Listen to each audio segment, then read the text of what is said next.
On this episode of the Star Wars Time Show, the Dubros get back to the ebb and flow of life without a major Star Wars film on the horizon. But fear not, they still have plenty to riff on, such as awesome new Mando Funko Pops. They'll also discuss the return of the Clone Wars on February 17, Nick's review of Kylo Ren #1, and Nick's recipe for Star Wars movie success moving forward. They'll also dive into some new rumors about Star Wars Rebels, Project Luminous, and the High Republic era. Finally, they tackle the Release the JJ Cut movement before moving on to everyone's favorite segment, the top 5 Star Wars fan artist features of the week. Please cue that damn music.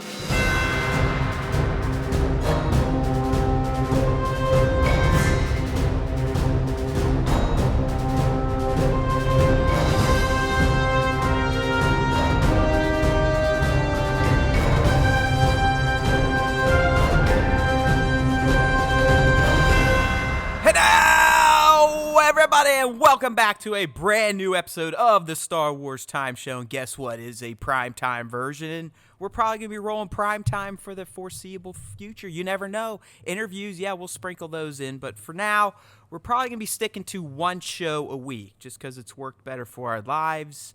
I think it's worked better for all of your lives, too. I mean, I know there's always time for Star Wars time, but sometimes there may be too much time for Star Wars time when it comes to Nick and I and what we invest into this little show. But we're here, and as you heard, there's plenty to talk about. You might have thought, what are these two schmoes going to be discussing now that the Skywalker Saga is over? Well, fear not. There is plenty to talk about, as you heard from the sexy but stupid announcer. All right, Nick. So, sometimes we sit here offline. We're like, oh, what are we gonna do in 2020? And we're gonna cover Star Wars just like any other Star Wars fanboy team duo would do. And there's still plenty to cover. So let's go ahead and start with some new Funko Pops. And honestly, dude, you know me. I mean, Haywood Pop. That's my handle on IG. That pop comes from somewhere. I used to be a diehard Funko Pop fan. It's died off. But when I saw this new wave of Funko Pops based on The Mandalorian, I was like, oh my God, I almost have to get back into this shit. Dude, the Flame Trooper one looks sick. I mean, that's our featured image for this article on StarWarsTime.net.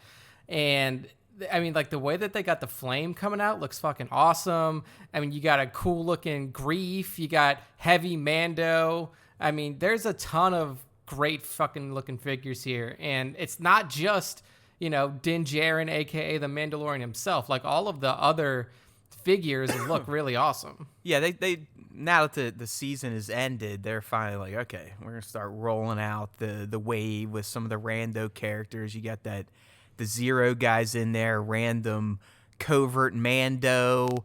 I love that they just came out and confirmed it. Not that anyone needed confirming, because it was confirmed by Star Wars time. But the Death Watch Mandalorian figure, and then some of the variants of Din himself. I like the one where he's shooting his flamethrower out. But these are out there now. If you haven't already pre-ordered them, we got the pre-order links for you on StarWarsTime.net. So make sure to check that link out if you're still into the Funko.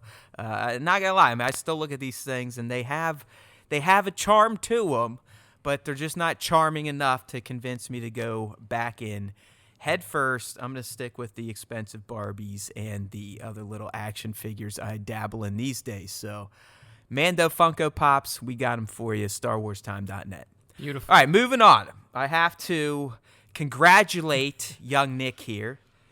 He actually, didn't fully pay off on it because he didn't read it on release. But he's done it. He said he would do it on the last cast. Nick Caminita has read a Star Wars comic book. I did. And reviewed it for StarWarsTime.net. Look, we're here to create content for you guys. And the one thing that I still haven't even downloaded it. Dude, it's funny to me because the one piece of content the intern has done on StarWarsTime.net is the one thing that neither one of us has never done, and that was a comic book review until this week. You got them now. Where I got it. Now me and the intern are tied in comic book reviews. And I just real quickly here, because it's very easy to spoil a comic book since you're talking about one book and there's very little content to be covered. So I won't go into too much detail here. But Rise of Kylo Ren, for those of you who are looking for like expanded stories around these characters from Age of the Resistance, it's a great start. I mean, basically, it picks up right where the TLJ flashback left off. You see Ben coming out of the crashed hut, and then essentially all kind of, basically hell breaks loose from there. So the way that the comic is kind of structured is you have a Ben Solo thread, and then you have a Knights of Ren thread. So the way that this one broke out was you see Ben still at the academy, kind of processing what had just happened. Are the timelines the same for each one, or we go in Witcher here? I finally finished it, so it's like, I'm used to the various timelines and perspectives. Oh yeah, the Witcher timeline's fucking all over the place. But it's hard to tell, actually. I think that they may be running concurrently, but there is no like direct correlation or like timeline occurrence where you could kind of line up like, okay, we're going straight from Ben Solo, now we're checking in on the Wrens. But yeah, the Ben thread picks up right exactly where people would expect it to leave off.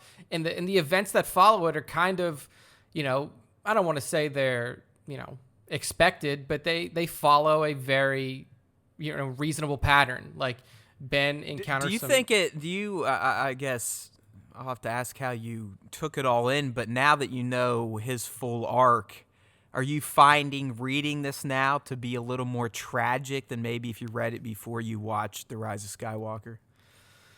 I mean, the beginning, I feel like I'm going to get that feeling a little bit more once some more of the issues come out, because the first one, Ben's arc was very vanilla. Like, it was very expected. So you didn't really see anything that you're like, oh man, if he would have just done this differently here, if you would have just done this differently he's here. already kind of a little wonky. Yeah, like the way that I put it in the review is that he's in a frenzied state. He has no idea what the fuck just happened. Like, his uncle just tried to kill him, and he feels like he thinks he killed his uncle, and he's just like losing his mind. He's like, Luke Skywalker's a fucking crazy person. He's terrible. You all need to get out of here. I see the truth. When he's talking to his Jedi compatriots or his Jedi, Academy compatriots. And then, from there, he kind of jumps into the arms of the one person that's really been there for him for a majority of his life. And it's not his parents. It's Snoke. Like, you actually see Clone buddy. Yeah. You see the meeting between Snoke and Kylo. Attack of the Snokes, dude. Multiple Snokes. You see all three of them on stage. But so his arc was kind of expected, but the Knights of Ren arc was actually pretty cool. You get to see a little bit about their recruitment efforts, essentially. So do they talk? They do talk. So bonus, because they didn't fucking talk at all in Tross. I'm just like, what? Yeah, so I'm not sure if there's, if they just didn't get actual actors to play the Knights of Ren and they just had a bunch of stunt guys standing in. But in the comic book, there's definitely dialogue between the Knights of Ren. You get to see... Oh, you're for damn sure that's probably what went down. Oh, yeah. It was. They were like, we're not going to hire people to sit in these suits. No, yeah, why would you? I mean, they literally did nothing. Yeah. They just got cut down by Kylo. I believe if we would have gotten, we're going to get there. Obviously, you heard about the whole JJ cut stuff, but based on the leaks we read, we should have seen a bit of a scuffle with them and Chewbacca. Yes, and Chewie. And we don't. I mean, it just literally goes like, okay, cut, shoot. All right, he's locked they got up. Him. He's going up on the ship. Yeah, it was a lot of weird plot conveniences there, but. Yeah, you get to learn a little bit about their recruitment efforts, how they're trying to find new members for the group. You get to interact a little bit with the previous leader of the Knights of Ren, and then you basically find out in this and what the Ren is in Knights of Ren. I'm not going to spoil it for anybody who wants to read the comic. Now I got to look at this guy. Now that is a tease. Yeah, so it's a very cool storyline. It's a very cool introduction to the Knights of Ren through this comic. The way that I describe them, pretty. The pictures are pretty. I gave the art a 9 out of 10. Are there more pictures than words? Oh yeah, hopefully? Oh, All yeah. right, good. Many more pictures than words. Yeah, So that's why I mean I'm such a slug. I mean the fact I can't even get in the comic books when all they are pictures yeah. is sad. And I've had, by the way, people, I'm literally going on my 4th week of break from my job that pays well. So it's not like I'm a homeless person. I just I'm a professor. This is academia for you. This is probably why people hate academics. But I've been off since the middle of December, and it's insane. And I still haven't read a damn fucking Star Wars comic book. Stir crazy. But this one's I did worth build that big-ass Lego set, though, but that was, it's over a week at this point. Now I'm just straight slothing it. Oh, man. But, yeah, I mean, if you're going to read one, just read this one. It's a strong start, the way I put it. It's a strong start to this thread. And I think we all knew it would be. So I'm glad you at least have taken the reins here, and I'm sure you'll be on top of issue 2, which is probably dropping not next week, but the week after, I'd imagine. Yeah, I think you usually get one issue release a month or something. Yeah, like that. on a Wednesday, it's typically a middle to 3rd week Wednesday drop. So if we'll see. But yep. Nick he'll be all over. Did you go digital or did you go standard? Digital Yeah, indeed. I that's got the how I Marvel did, Comics too. app on the phone, and that's what I used.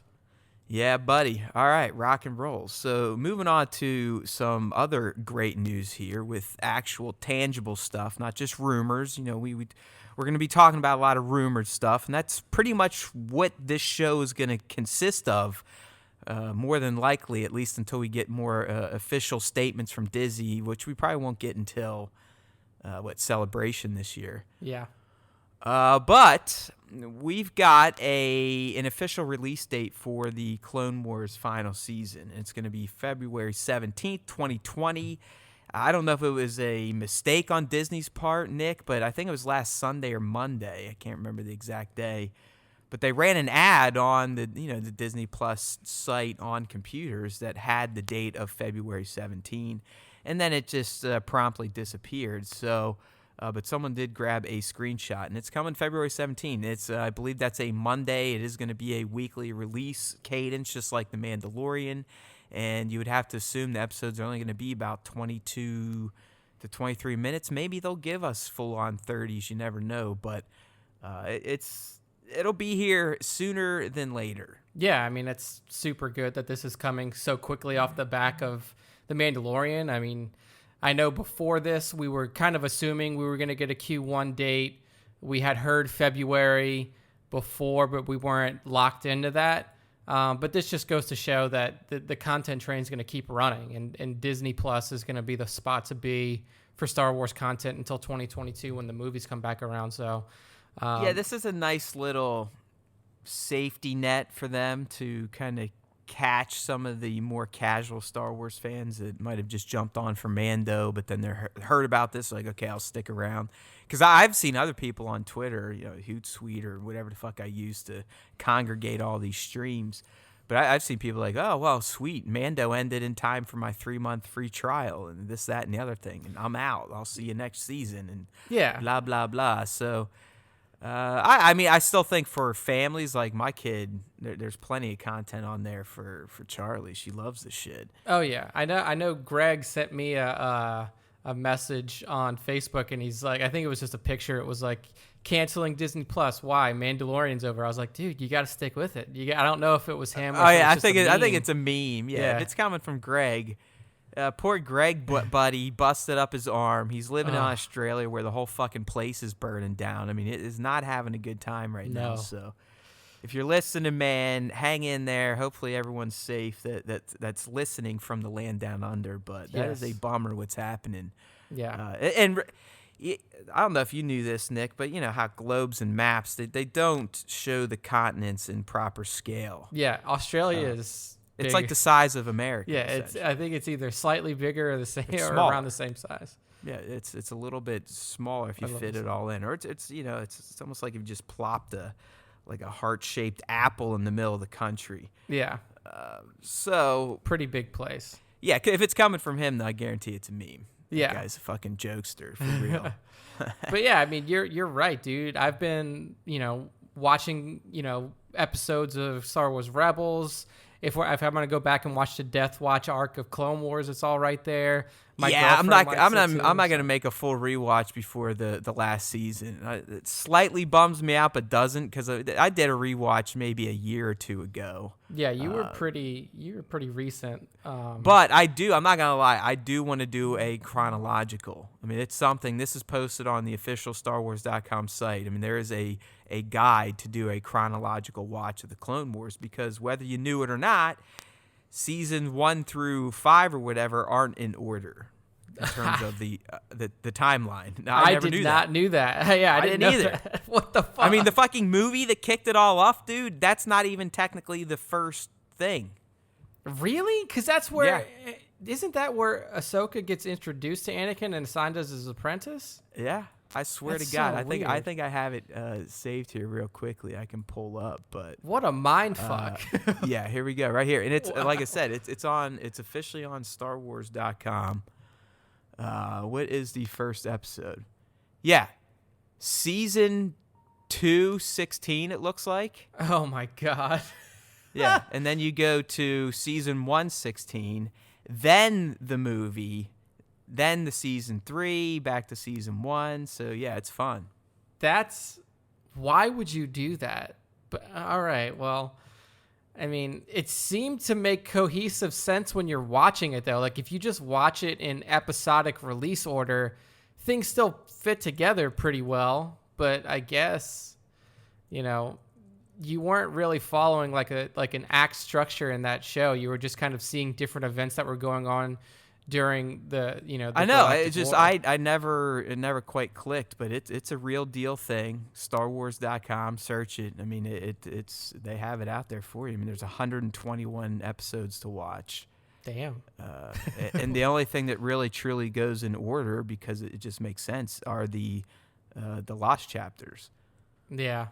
Where that fake season 6, where it's just kind of random shit with a few connected arcs, but it didn't really fill in what happened after season 5 with all the shit with Ahsoka. But that's what we're gonna get here, starting February 17. So that's pretty sweet. Yeah. All right, so speaking of future Star Wars and where things are going, I mean, obviously Disney Plus, they're fleshing that thing out. The slate's looking good. We got Cassian, we got Kenobi, we know we got Mando season 2, and probably another season of Cassian, and we'd love for another season of Kenobi. You just never know on that. But what's going on with the films? I mean, honestly, what are they going to do? They had this plan. It's been blown up. That was with the Got Bros. Those guys are gone. Rian Johnson, he's capitalizing on his success with Knives Out. Motherfucker's already writing a sequel with Daniel Craig confirmed. So who knows what his stuff is going to be, if it's ever going to be anything. It's clearly not going to be in the immediate future. So Nick kind of sat down over the past couple of days and wrote up an awesome think piece on the future of Star Wars, more, in particular the film side of Star Wars, and how they can kind of almost reboot things. He calls it his Star Wars recipe for success in 2022. Start from scratch. Yeah, and I mean, as with any good recipe, if you're not following it off of a fucking box that you bought from Walmart, you get your ingredients and you start from nothing. You put them all together, you mix them up, and then you make something that's unique and special. And while I really enjoyed the sequel trilogy, I mean, TFA, like Matt and I were talking about, it's probably always going to be in my top 2 or 3 Star Wars movies of all time. I just truly love that movie. Tross, even in, once we get to kind of the stuff out there about Tross now, in the state that Tross is in, it's still a top 5 Star Wars movie for me. I really enjoyed it. But for me, what really spells success for Star Wars in 2022 and beyond is just getting away from everything else.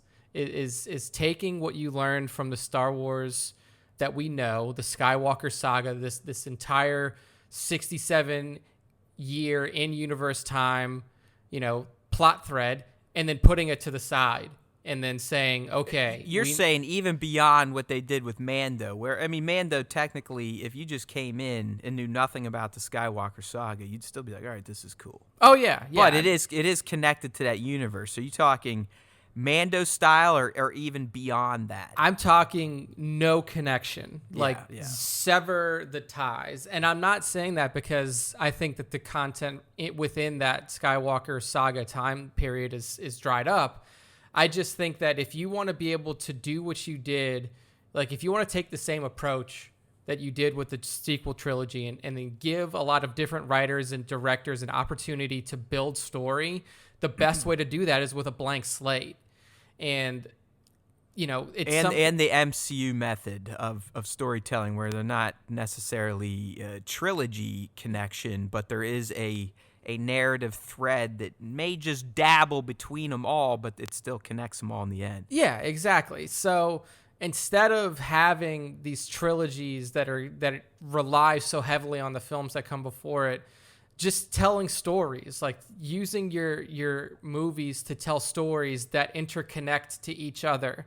And then I'm not saying you need to have, Avengers style blowout movies every so often, but, building up to something like that and then using that MCU method has proven successful for Disney in the past. And, it's something that Rian Johnson kind of hit on when he first started talking about his trilogy, quote unquote, of movies that he's already been gifted from Disney, is that they're going to be completely legacyless. And if there's anything that can be learned from, what happened throughout the entirety of the Skywalker Saga, it's that if you give good writers and good storytellers and open it like a wide enough canvas, they can tell really good stories. I mean, that's essentially what George Lucas did for, almost 35 years. Like he told really good stories with little to no boundaries. Even if you look at the prequels, end result, in my opinion, not great stories overall, but you could see that he had grand ideas. I just disagree with some of the execution there. Yeah.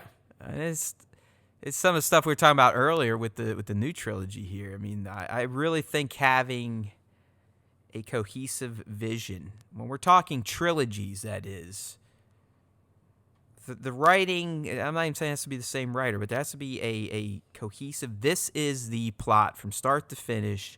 You got to get from here to here, and in between you got to hit this and this. The other stuff, go ahead, do what you got to do. But these three movies have to tell this story, and that's really not what we ultimately got in this new trilogy. So yeah. And it's hard. And the MCU formula, as you said, would break that restriction. Yeah. And also, just like if you're starting from scratch, it's easy to have grand ideas like George did, because George had no boundaries on what he could do. Exactly. He could make it all up.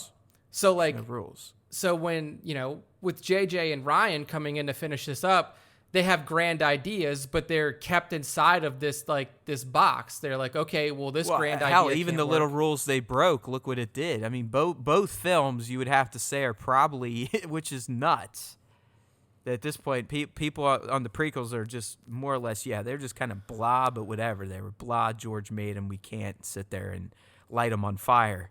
8 and 9 at this point, dude, it's essentially let's fucking stab these things to death and slit their throats. Yeah.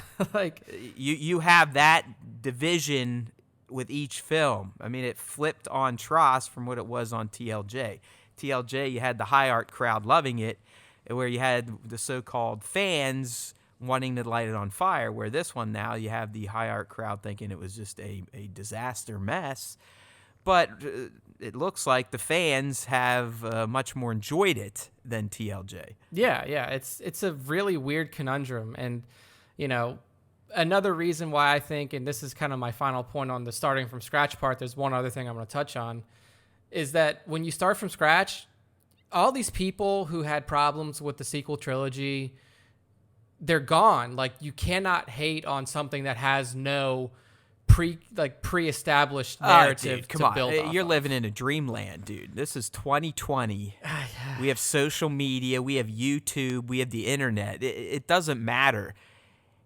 There will be Star Wars trolls until there is no world left. You're right, but I think you know it, man. I mean, I would love to buy into your Star Wars utopia. We all would. I think a majority of Star Wars fans would love to just get back to when Star Wars was fun. It was fun to talk about it. You didn't have to feel like you had to debate somebody over your opinion on a fucking Star Wars movie.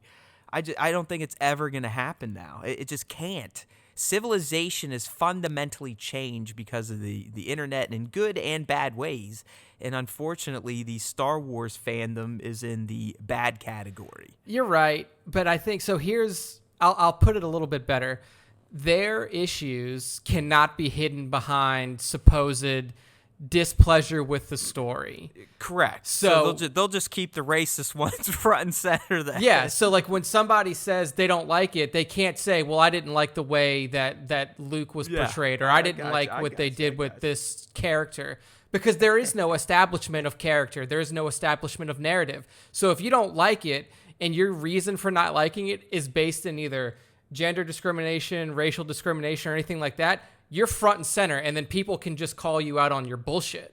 So, like, it's a lot easier, or it's a lot harder for these fandom menace people to hide behind narrative constraints than it will if you have no bearance on you definitely take that shield away, or that sword, if you will. Because even, I have always said that I want Old Republic movies, but even if you make Old Republic movies, Darth Revan and Malak, if you stick with those characters, Bastilla Shan, all of these iconic characters. Yeah, there's preconceived notions of who they are and how they should be cast, what they should look like, how they should act. Yeah, so if you shift it one bit, if you make Bastilla Shan a person of color, or if you make Darth Revan a woman instead of a man, people will lose their fucking minds. Yeah, dude. I bet right now there's some people, if they're listening, that they might have just ripped their tape deck out or their radio out of their car and smashed it because you said you want Darth Revan to be a woman. It probably happened. I mean, they're like, fucking Star Wars time shills. I hate those motherfuckers. But that's the danger. So if you just do like Ryan wants to do and you say, fuck this galaxy,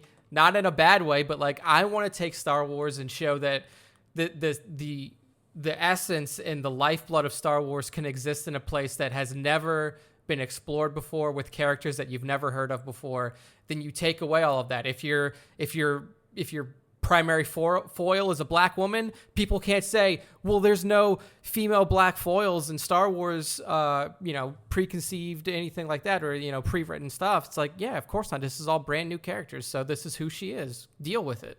So yeah, that's kind of like my ideas on starting from scratch. It really reduces the risk that Disney now looks at as, what is old. Yeah, or, and apparently that's all real based on this release, the JJ Cut Reddit post we're going to kind of wrap the main discussion with here in a few topics. It really looks like Disney, as much as I was sitting there like, oh, they're not going to kowtow to fans and shit. Well, it seems like that was kind of their guiding mission with The Rise of Skywalker. Yeah.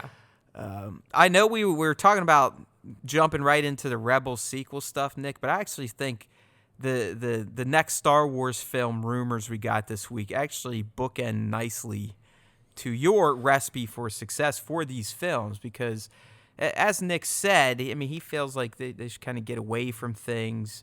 We got some rumors this week that are hinting at they're doing a hybrid of what Nick wants to do. I mean, it's not fully what he wants to do. It'd be more similar to maybe diving into the Old Republic. So it's kind of split up into two things. We got some rumors on this Project Luminous thing that should be on the radar of every Star Wars fan. If it's not, it should be. I'll briefly explain what it is, at least in what Disney has given us, and if Nick and I feel like it, maybe we can riff on it and explain what we think it may actually be in terms of the universe, as well as this thing that Jason Ward from MSW is calling the High Republic era, which is going to be the prime setting for some of these new Star Wars stories. All right, Nick, so first up, Project Luminous. I believe this was announced at our celebration, just very casually, lightly.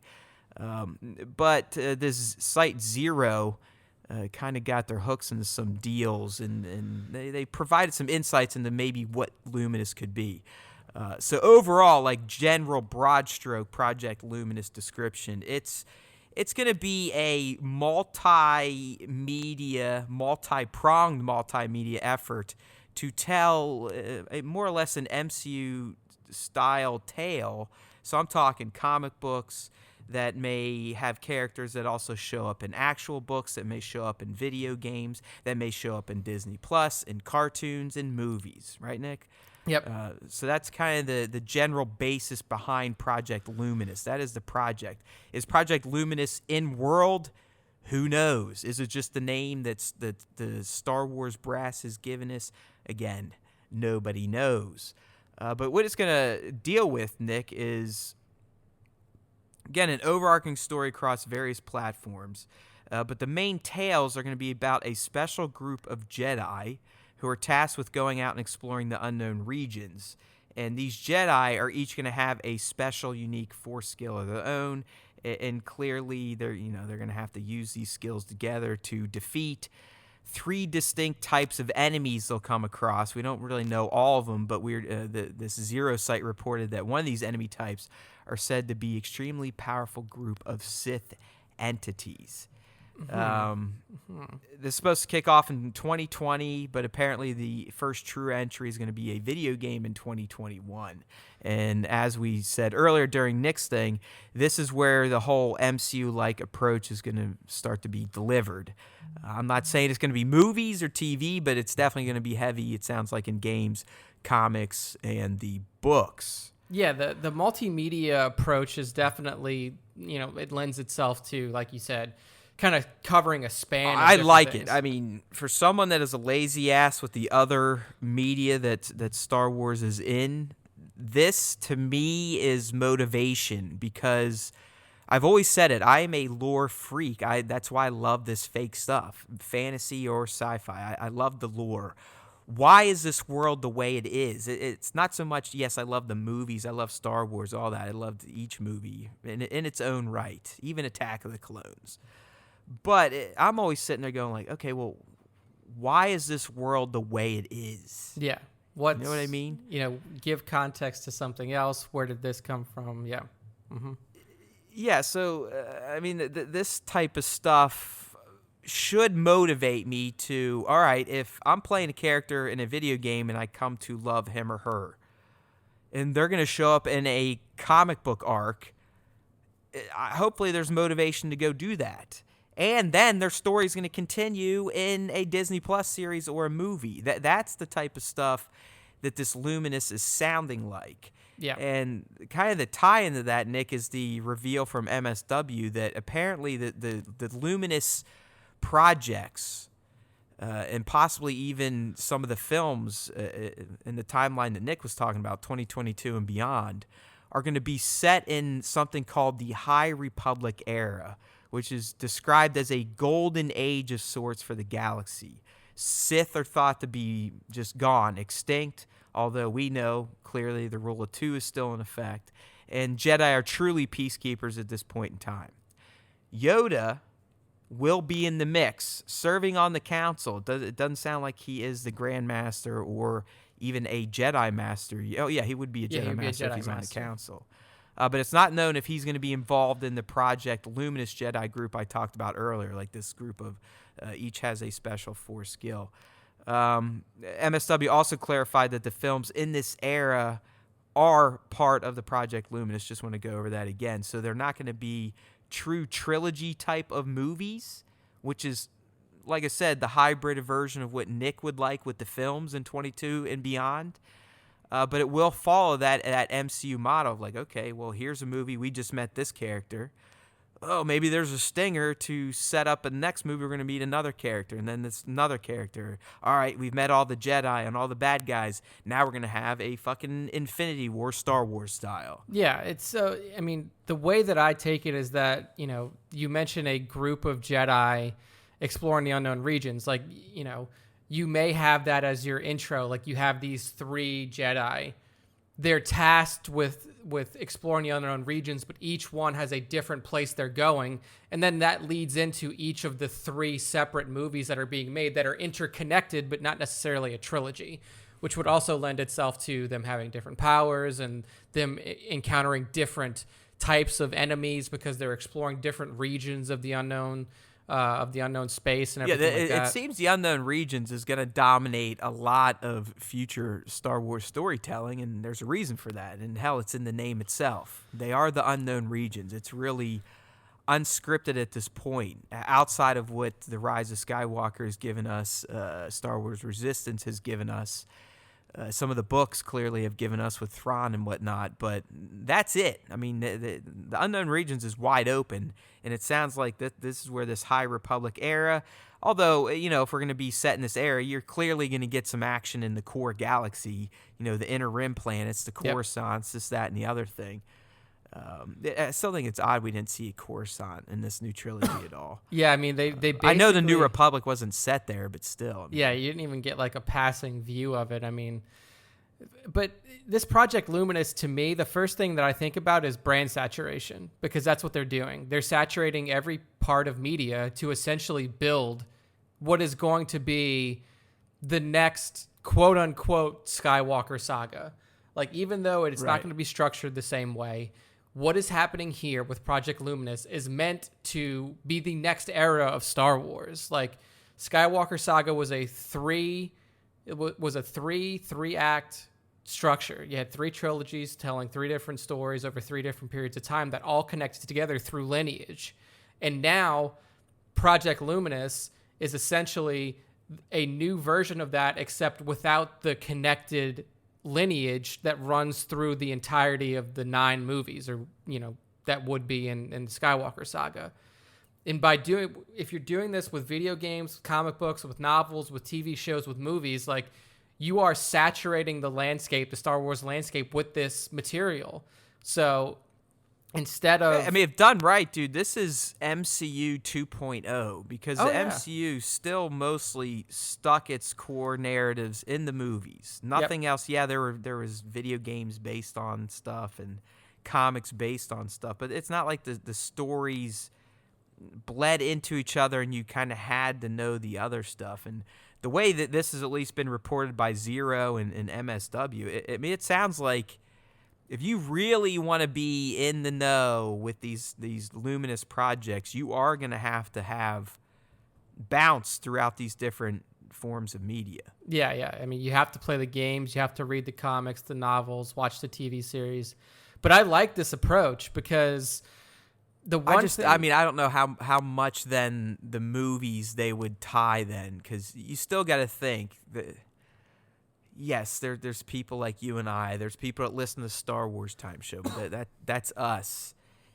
Are there those type of people out there that could go to a movie that's tied to this Luminous project and still fully enjoy it and fully understand the world without buying a $60 video game or subscribing to a comic book subscription or buying 5 novels that take a month to read? Yeah, I mean, I imagine that the people who are orchestrating this whole thing know that your primary source of storytelling has to be through the movies, and then everything else that you do is ancillary.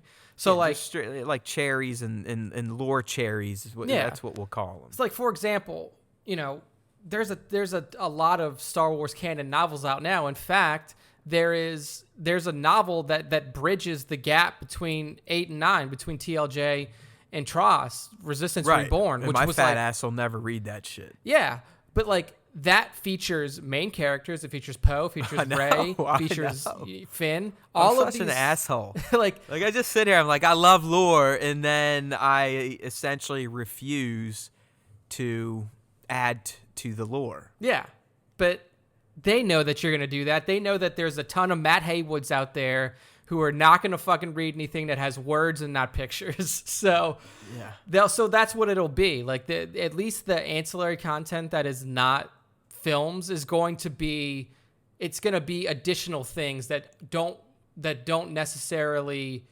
require film watchers to know, but the other people who read it, the comic book readers, the novel readers, the game players, will get the extra enjoyment from it. So they'll see the movie and they'll say like, oh man, that's really cool.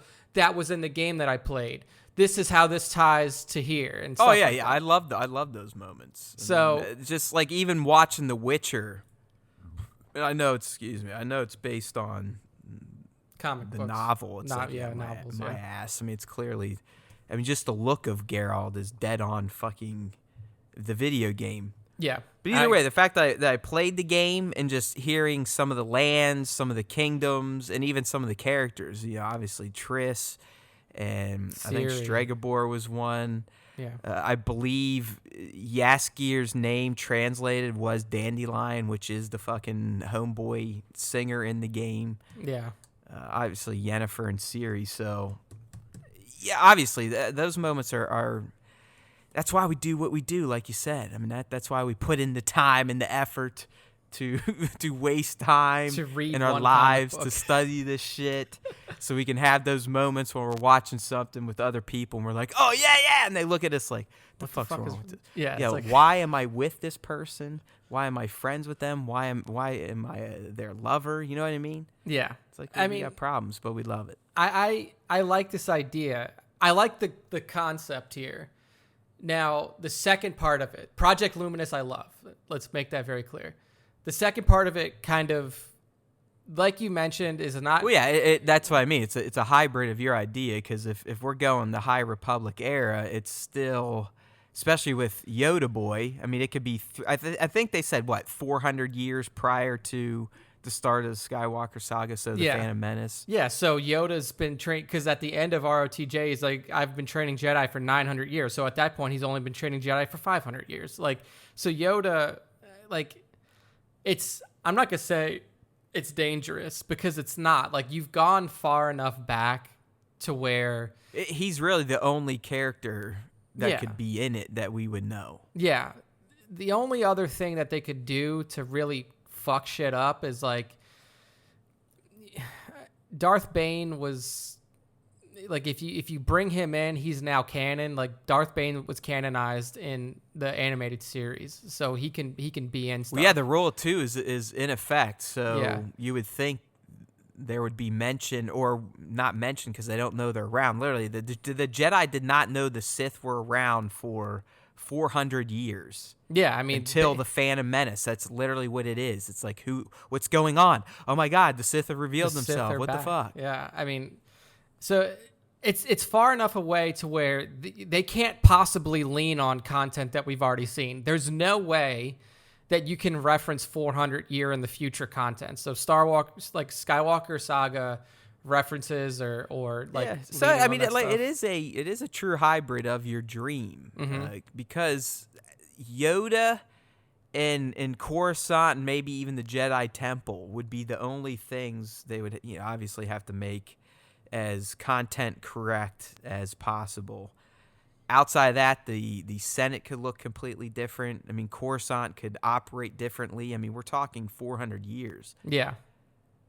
I was just like, I'm on board with it. Like, I like the decision, because I feel like if you go my way, like if you do what I want to do, it'll completely disconnect some people. Like, casual fans, like people who like Star Wars. Well, I would equate it to me in Star Trek. Big fan of Star Trek movies. Real big fan of the Next Generation. But some of the series that's trickled out after that is just like, fuck, who cares? Yeah, it's like people will literally look at it and be like, I don't know these characters. It starts getting too fringe out, right? It's like, okay, well, it's the Enterprise 5000, or it's not even the Enterprise anymore. It's Deep Space Nine. It's a space station. Yeah. So I know exactly what you're saying. I mean, obviously, you and I will be sitting here drooling for it and jerking ourselves off like, oh, I can't wait. Yeah, more Star Wars. But that's not everybody, clearly. Yeah. So, I mean, I like it. I think that they need to be careful, obviously, because you are still dealing with familiar properties, like, familiar planets, one familiar character at the very least. I mean, we don't know, lifespans of these other alien races that are on the Jedi Council. So could we see Ki-Adi-Mundi again? I don't know. I don't know how old that motherfucker was. What if Yoda is like in his prime and he doesn't have his fucking cane? What if he's got like brown hair? Yeah, darker hair, or shit's like his tunic's a little darker. Maybe he's not even wearing a robe. Yoda's more like ninja looking. He's whipping a stash too, just a mustache, not a beard. Yeah. Fu Manchu. Like, no, I mean, I think it could be. I think that this is just enough to give people that are casual. I fans of Star hope Wars. this isn't a knee jerk to the Baby Yoda craze where Bob fucking Iger is like, oh my God, they love fucking Yodas. Let's make Yoda everything. Yeah, I do hope that one of the main characters is not Yoda, though. Like, if they make it to where you do have this group of Jedi and Yoda's one of them, big mistake. Like, you can't do that. No, yeah, I'm with you. I would rather Yoda be ancillary. Like, just, okay, yeah, Yoda's in this universe. He's on the council. He can do some shit, but maybe just like the prequels, he mostly just sits his little ass there and does nothing. Yeah, I mean, you can show him in a similar way that you did in, like, AOTC, or, like, early AOTC, where, like, he's training Jedi still. We know he was doing that in that era.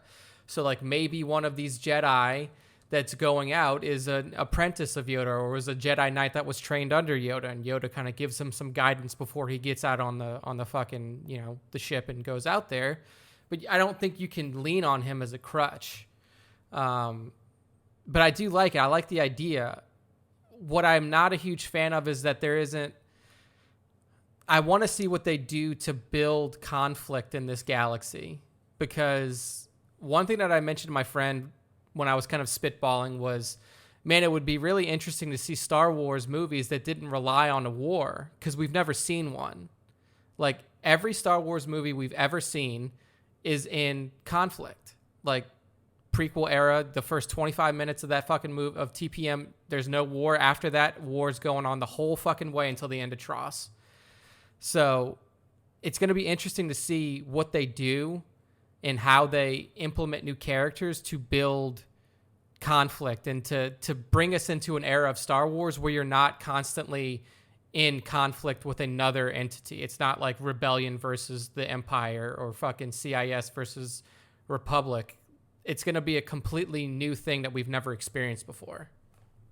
Well, hey, I'm all for it. I don't know how all for it other people are, because when new things are tried, it's like, but like you said, get away from the Skywalker, and you just never know what could happen. So moving on to another rumor, and this one gets me excited, and it's one that I don't think is too far-fetched. We just don't know if some of the details behind it are legit, but we got some details, and maybe it's a leak, whatever you want to call it, about a sequel to Star Wars Rebels. And yay, it's like no shit. Nick and I, we've talked about this in the past. I mean, the characters of Ezra and Thrawn in particular are too huge to just leave their fates open-ended. And that's how things ended in Rebels. Spoiler alert, late style. So, I mean, it really doesn't surprise me that these types of rumors are floating around. Like I said, it won't surprise me if this is a reality, Nick. But we did get some details here. This comes via Reddit naturally, as all things do. But if any of this stuff is true, and again, we're taking it with big grains of salt here, which is an oxymoron. I like what I'm reading. So, Season 1 of this Rebels sequel, main focus is clearly going to be on Ahsoka and Sabine getting ready, prepping themselves, or even heading out to the unknown regions to search for Ezra. But within the same season, clearly there's going to be multiple arcs will follow. And Ezra and Thrawn will be another one. And they'll kind of be allies at this point in time. And they'll be linking up with Thrawn's home world, essentially, the Chiss Ascendancy. And it sounds like they're going to be going to his home planet. So this is exactly what I would want to see, which is why I'm a little skeptical. I mean, it's even labeled wild rumor on Star Wars Leaks. So there really is no validity to this outside of just common sense that they would make another series to show what happened to those two main characters. Yeah. I mean, this is, again, like, this is Captain like Rex. Filoni's wet dream. Like, like all of the content that's coming out on Disney Plus is basically, they're just telling Dave Filoni, I'm sorry that George was kind of weird to you with all of your other content. I'm sorry that you lost the end of Clone Wars. we're going to let you do whatever the fuck you want now. So like, I mean, it should just be called Dave and John Plus at this point in time. Yeah. Like just drop Disney Plus and just let those two program at least the Star Wars channel. What I think is really interesting about this, and people who enjoyed the Old Republic games, you know, the Old Republic MMO would enjoy, is they mention the Rakata Empire. That was something like ancient Force users, like this being brought into this series. Yeah, is apparently really cool. Ezra's going to link up with the last member of that species, Nick, and he is powerful, Force sensitive. He used to be a warrior, but a cruel tyrant, and you know he's going to be morally gray influence on Ezra, which he kind of got from Maul at one point in time. Yeah. But yeah, the source here, the people that leaked this, they're thinking that this Rakata character could become a fan favorite of sorts, a Babu Frick. A Babu Frick. I mean, if they keep the design style from the games, they look I had to look weird. it up. They look fucking wonky as hell. And there's one in the Geonosian Arena fight. Yeah, that's what I used in the video I did for this, which you can check out on StarWarsTime.net or YouTube.com/Star Wars Time Show. What I think is interesting here is here's a link that I think would be really fucking cool, but it would require them to do something that they've never done before, and they've never really had the opportunity to do. If Luke Skywalker is here in this time period, and he's not on Acto yet, he could be brought into this series in a big way.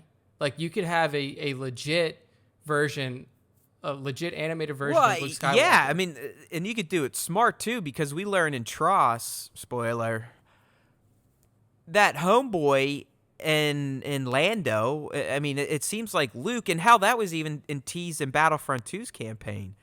After Return of the Jedi, I mean, Luke made his mission to learn as much as he could about the Force. Yeah. By looking for relics of both Jedi and Sith. I mean, he was on Pisana with Lando looking for that dagger. Yeah. Looking for Ochi. I mean, all that shit is canon now. So, yeah, Luke was out looking for stuff. He was trying to find the unknown regions. So, yeah, dude, that would be fucking fantastic.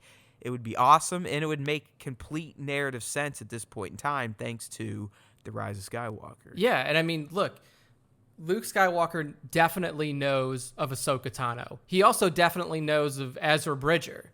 So, like, you have two prominent former Jedi that are still mulling about in this galaxy, and Luke is starting up his Jedi Academy at this time. He's either trying to recruit Ahsoka to join him, or he's telling her, like, hey, if you're going out to the unknown regions to find this Ezra guy, tell me all that you know about it. Like, tell me what you find out. And if you find him, bring him back, and we can start this whole Jedi Academy, this whole Jedi way together. Well, even that, he could be like, yo, dude, the Emperor could be out there. There's this Exegol planet. I'm looking. This is supposed to be like a mega Sith world that we need to eradicate. I mean, he could be just probing him for that type of information. Yeah, like just a lot of information sharing. Like, Luke Skywalker could be used to fantastic effect in this series, and I know that this is the most unlikely thing ever, but I mean, Mark Hamill is a very accomplished voice actor. Oh, I was gonna say, dude, it would be too perfect. I mean, his voice, I think, is a little more gravelly than it was when he was younger Luke. But yeah, dude, I was, as you were talking, I was just sitting there, I was like, oh, I mean, they could totally do it. I mean, there is an animated Luke. They put him in Forces of Destiny, so at this point, it's fair game. Yeah. So you could do it. Hell, I mean, there's animated Luke in the Lego in the Freemaker Adventure, shit like that. So I believe he's open to be animated in this style. I mean, Leia was in fucking Rebels. Why not Luke? I mean, he's not that big of a sacred cow, for Christ's sake. Yeah. So I mean, I just think that with these characters in this era, I wasn't even thinking about that, man. That brilliant one there, brilliant. I mean, brilliant. It's an easy pull. But. Yeah, dude, I mean, again, like this, and I don't know if we mentioned this, but the release window here on this leak is supposed to be late 2020, which is that's where I'm like, I that's where shit's a little shady, but you never know, because that's kind of how Resistance released. You know, it was like, all right. Oh, yeah, by the way, we're launching a new cartoon series in a couple months. Yeah, okay, yeah. and here it is. So, but as I said in my rumor video, or just kind of speculating on this stuff, if this is legit, we'll hear something at Celebration. But I'm starting to think now, is Celebration in August this year? I don't know. Last year it was early because it was March. It was in April. Yeah. And that's what it's usually been, but for some reason, I believe they moved this one to August. Let's see. I probably should have typed in Star Wars Celebration, but yeah, it's August 27th to 30th. Yeah, so unless they're just gonna do a casual reveal for this, I don't know, man. That 2020 seems suspect. I mean, you got to figure if you do 3 pressers, if you do 3 press conferences like you did for 2019, then they got to be taken up by something. We assume one of them's probably going to be Cassian. Let's kind of say that. Easy. Yeah, it has. And then one of them will be Mando. You'll get some Mando shit. You'll get Mando season 2 stuff. And then the third one is kind of up in the air. I mean, we have this rumor about Project Luminous video game 2021. Like, that could get a whole presser. Or if you have this, this new series, this Star Wars Rebels follow-up, like, that could also get its own press conference. So, especially considering that this doesn't seem like it's going to be a 1-season type of deal. Like, this seems like the leak had season 1, a season 2. It even threw out, by the way, while this show will dabble in some of the New Republic politics, this, that, and the other thing, there's a whole other show they're working on that's just going to be focused on the New Republic and its inner workings, and maybe ultimately why it failed. So, as I said at the lead of this topic, a sequel to Rebels to me is a no-brainer. Now, in terms of it coming out this year, to me that seems very suspect. In terms of the content, it seems natural, so maybe it's too good to be true. But I believe, as we've said in the past, there's no way Filoni's leaving these motherfuckers arcs up in the air. I even believe after Tross came out and we got the ending and the reveal that Ahsoka was doing a voice, which implied that, okay, well, she's gone. Yeah. That he sent out a tweet that hinted at maybe we'll get the full story at some point. It was a perfect tweet. It was a picture of it was a hand-drawn picture, and it was Gandalf standing next to Ahsoka, and Gandalf is saying, "They thought I was dead too." And Ahsoka's just kind of like smirking and looking up at him. The White Wizard. Yeah. So, I mean, like, dude, I feel like, I don't want to say that, like, that was any sort of hint at it from Filoni, but, like, that is, it's really, I think that's him saying, like, nah, don't worry. There's still more Ahsoka stories to be told. Oh, yeah. So even if she is dead by the time Tross comes around, which, I mean, age-wise, she would have been old. Yeah, right? I don't know Togruta lifespans off the top of my head. She would have been old, not Emperor old, but up there. I mean, well up there. I mean, yeah, because she was a probably teenager when Clone 80s, Wars. right? The entire timeline of the Skywalker Saga from start of TPM to end of Tross is 67 years. So you figure she's got to be in her 60s, 70s. I believe TFA was 38 after Jedi. Yeah.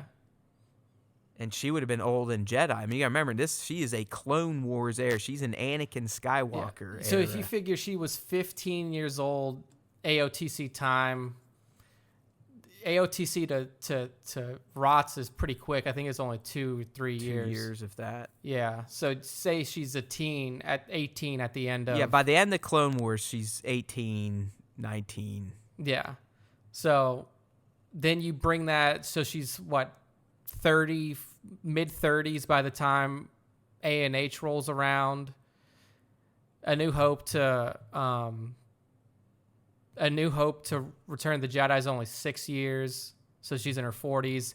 Then you got a 38. Yeah, like I said, 38, about 80. Yeah, she's old. She's old as fuck. So, but then again, like I said, with these fucking alien races, you have no idea what their lifespans are. I mean, I could. Oh, well, yeah. I mean, fuck. We got a 50-year-old fucking baby Yoda. Yeah, the baby is 50. So, I don't know if I'm not going to search Togruta lifespans right Yeah, here that's on this fine. podcast. We don't need to we don't need to get there yet. I mean, we don't even know if this is real, but once it gets real, yes, we will have to start doing some science on this shit. But either way, I would say go ahead and expect this Rebels story to continue. I just don't know if it's dropping this year.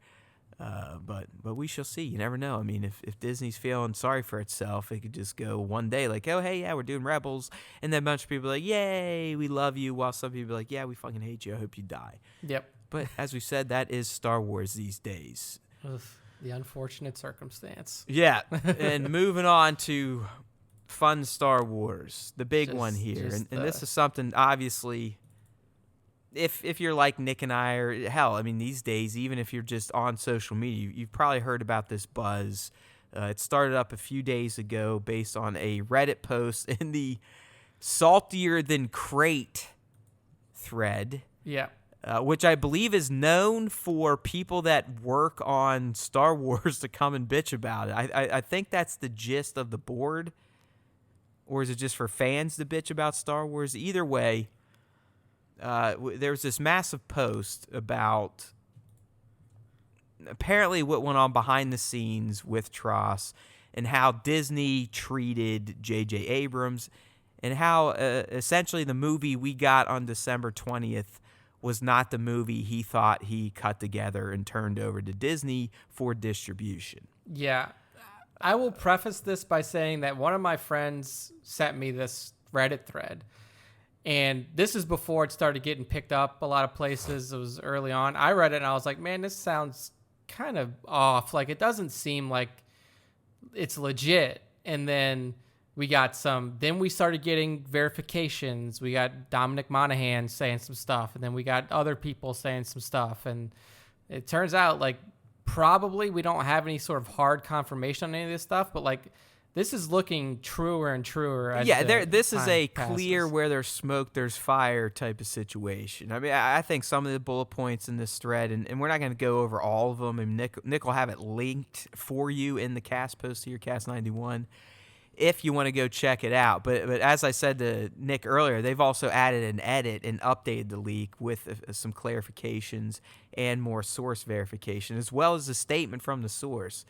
And the source thinks it's funny that everyone's just kind of discounting this stuff and thinking it's bullshit or tinfoil hat type of things. You really don't know anymore, but some legit shit has made its way to Reddit for Disney Star Wars. I mean, fuck, I knew the whole goddamn movie. Yeah, but say literally. The entire script leaked. So. The whole goddamn movie I knew going into it. So let's be real. Let's not sit here and pretend that some of this stuff can't be legit. But as I said, the main gist is that Disney fucked over J.J. Abrams for one reason or another. It was either wanting to stick to the December 20th date and Bob Iger not wanting to move from that, even though it meant J.J. had 3 less months to work on a Star Wars movie than he did with TFA. There's theories in here, there's bullet points that this was a concerted plan by Disney to make J.J. look bad with this sloppy cut. Let's be honest, Nick and I, we've said we really enjoy Tross, but if you listen to our initial podcast, our reaction spoiler cast of our first viewing or two, there are statements thrown out by both of us like, oh yeah, well the first 45 minutes, the first hour, and you're going like, okay guys, the movie's only 2 hours and 20 minutes. You're telling me the first hour is a little wonky. I mean, yeah, is that a sign of a well-made, well-edited good film? Probably not. Yeah. And a lot of these bullet points are hinting that JJ was kind of forced into this, and maybe he didn't even produce this final cut we saw. Yeah, I mean, apparently from what what these, leaks say, the final cut that JJ turned over was the 2 hour and 37 minute cut that we reported on, which apparently he wanted it to be a 3 hour and 2 minute cut, but they wouldn't let him shoot certain scenes, so yeah, it got down to 2:37. Yeah, so he was like, if I need to cut it, this is my cut, the 2 hour and 37 minute cut. That's what was seen on the, the pre-order sites and the the movie ticket consoles and stuff like that. When you saw that runtime, that was the 2 hour and 37-minute cut that JJ handed over. I don't know who the fuck edited it after he handed it over, but it got down to 2 hours and 22 minutes, which is the runtime now. And when JJ saw it, he was pretty fucking pissed.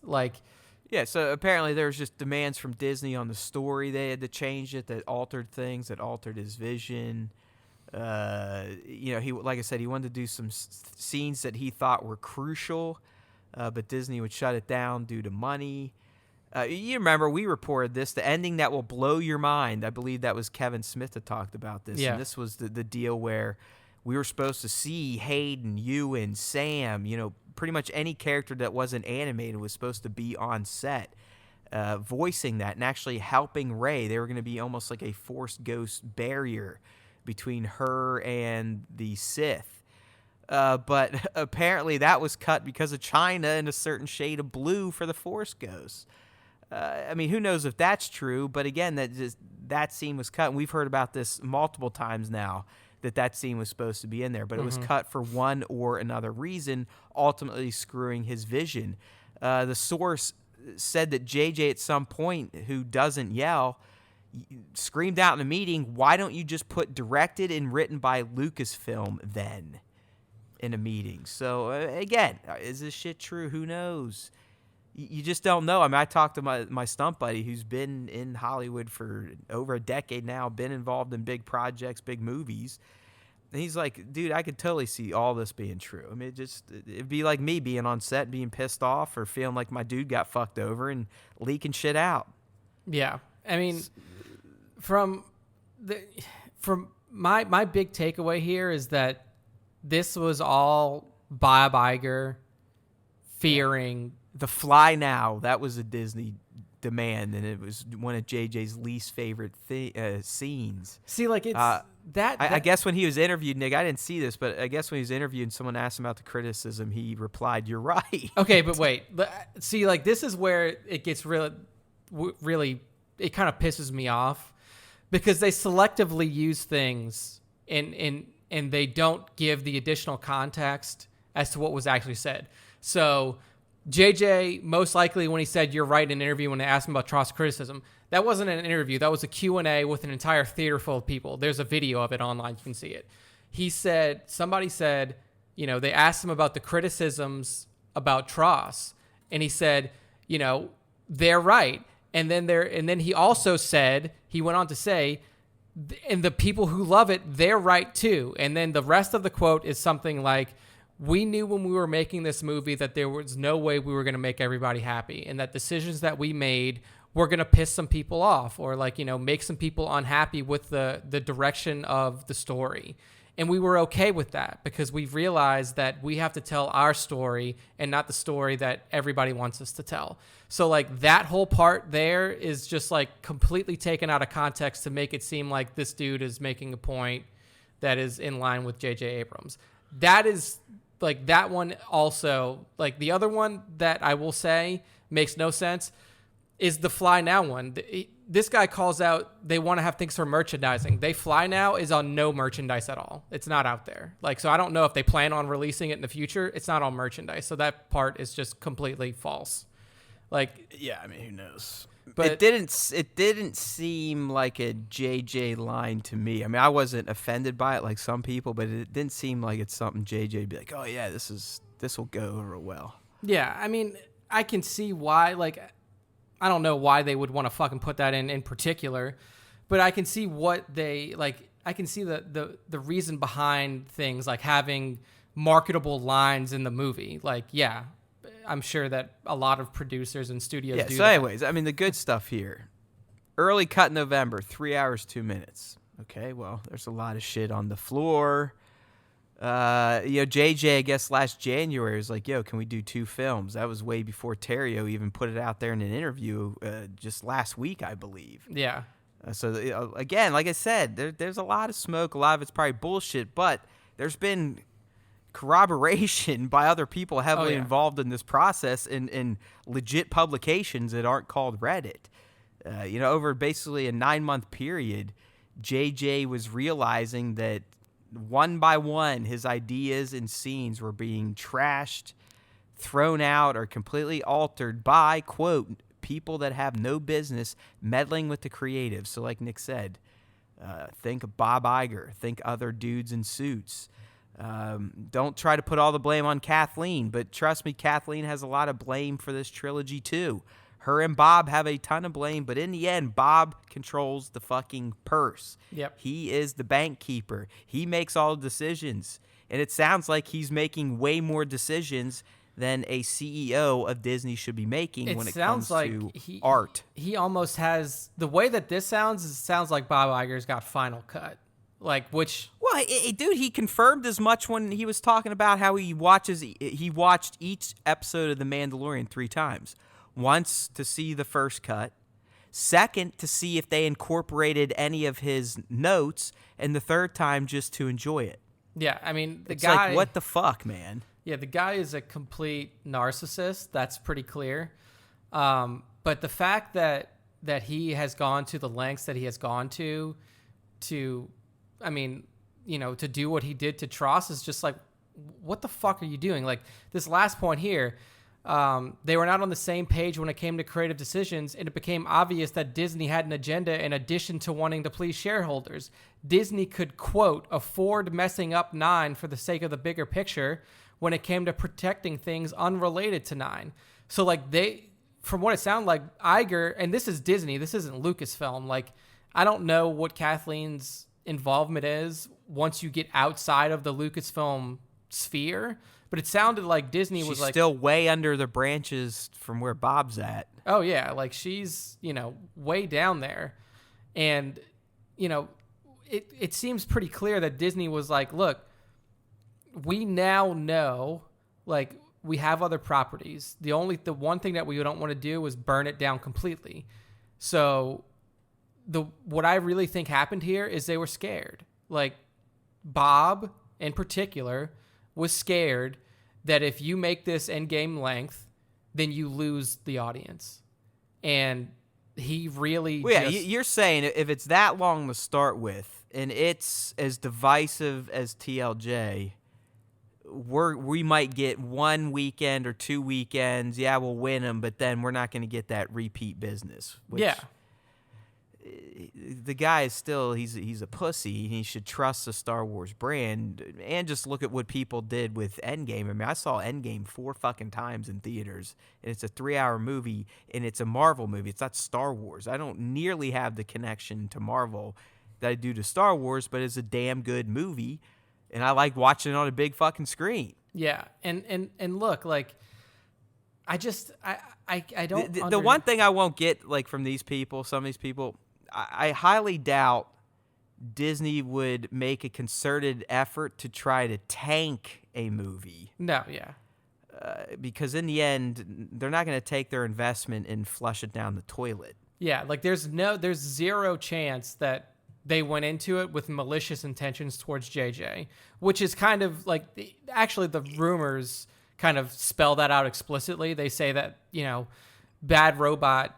First off, they were not correct about this. There was no bidding war for Bad Robot. Like, Bad Robot was not bought by WB. JJ and Bad Robot signed a contract for X amount of years to create content for WB's new streaming service, HBO Max.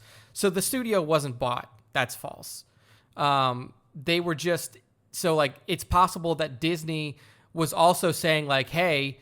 They're bidding with them to get Bad Robot to make content for Disney Plus, and they lost, but they didn't lose buying the studio. That's not how it went. Yeah, I don't think it's, we want to make JJ look bad, but I just think through narcissism and, you know, white guys with little penises and suits that have a lot of money, they just made JJ's life and experience miserable and just picked and vulture carcassed the movie at one point in time him and Chris had in their heads, and that's the Tross we got, which in the end still entertaining, but there's not anyone that can sit there and tell me that thing was fleshed out as well as it could have been.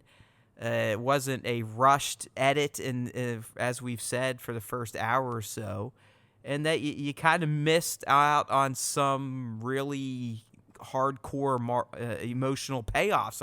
I believe, at least for me. Yeah, I mean, because a lot of stuff, it just comes at you like blah blah blah blah blah blah blah blah blah blah. No time, blah blah blah, and we're here. and look, what's still impressive about this movie is that even though all of this happened to it, the movie still came out the way it did, and it's still, this movie has made over $1 billion.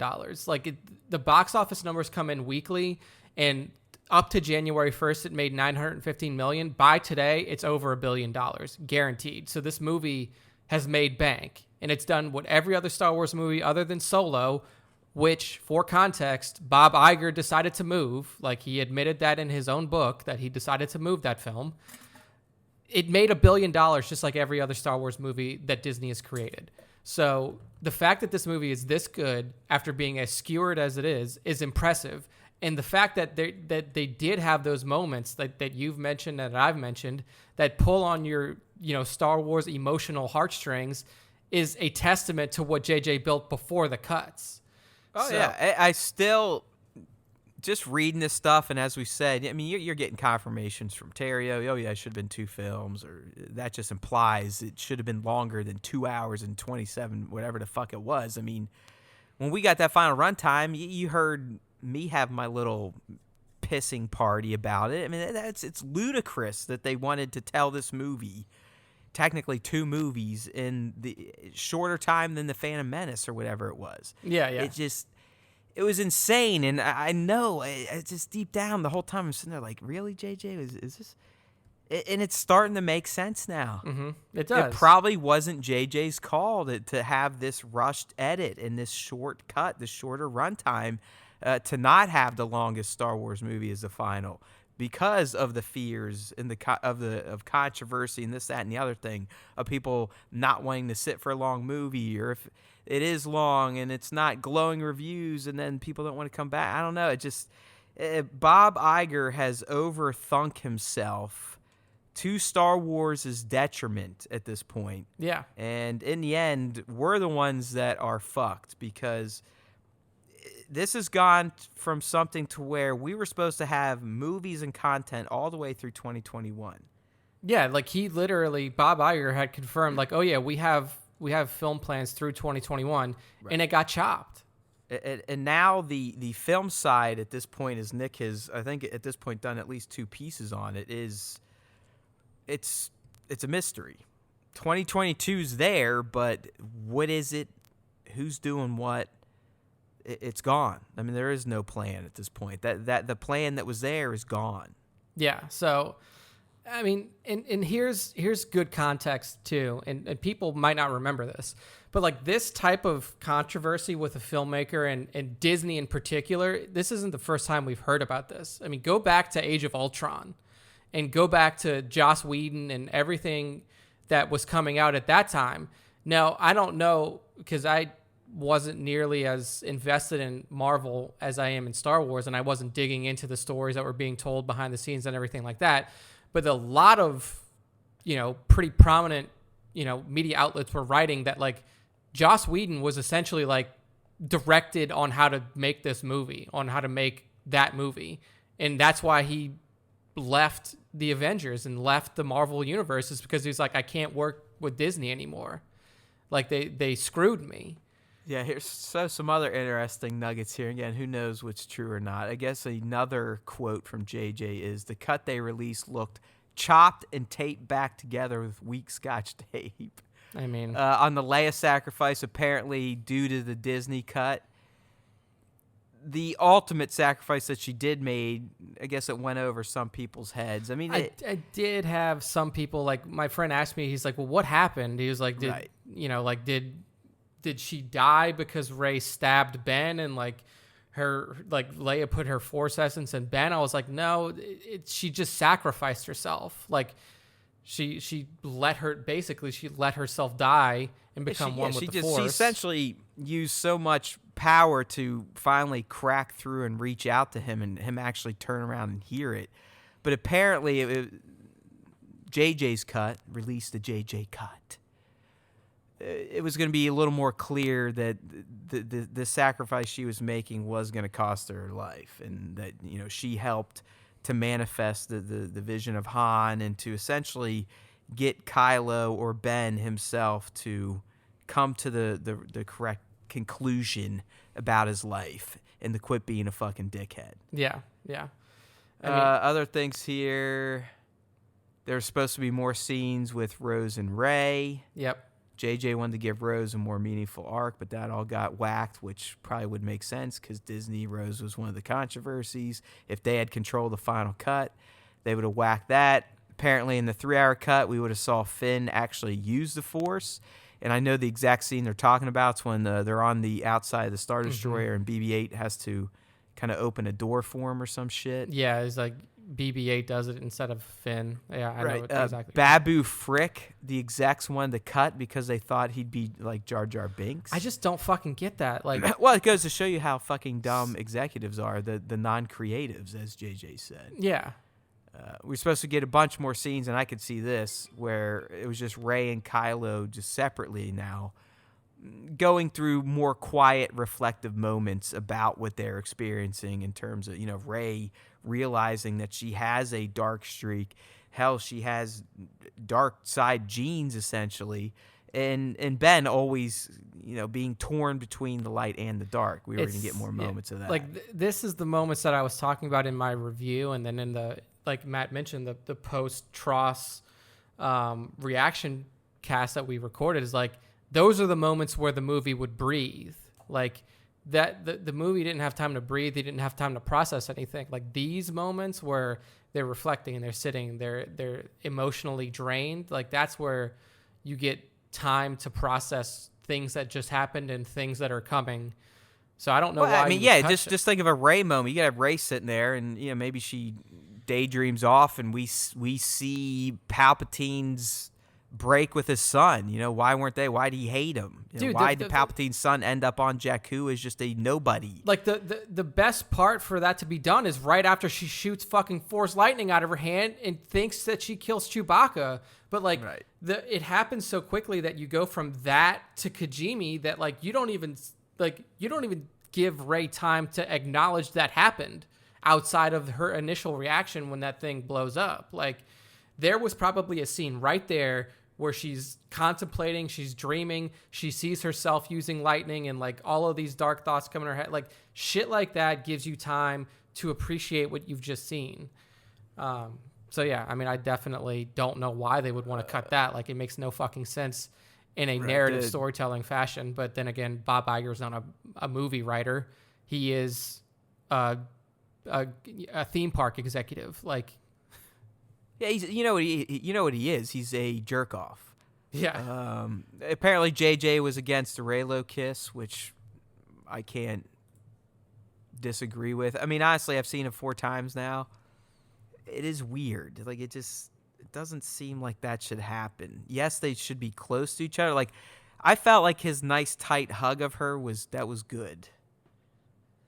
That made sense. The kiss, it's like, I don't know. Yeah, the kiss I could do with or without. I mean, it's very clear that there is a romantic relationship that's being established between those two characters, especially just not right there, not at that level. Yeah, like, we already knew it was there. So, I mean, not upset that it's in, not upset that it wasn't, if it wasn't in there. So here's the one that's this like, okay, this could be some fan salt here, but JJ was not happy with where TLJ took the story. The final result is a mix of that story and the story told by Disney and whoever they tried to impress. Certainly not the fans, quote. JJ is gutted over the final result. This one doesn't make a lot of sense to me. I mean, I'm sure he's not happy. I mean, where TLJ took the story, because as we've said before and other people said it, JJ set up the chess pieces, and then Ryan came in and fucking pissed all over him. Yeah, but I'm not gonna shit on Ryan's vision. I'm not shitting on JJ's. They're both artists. They're both writers. They're both directors.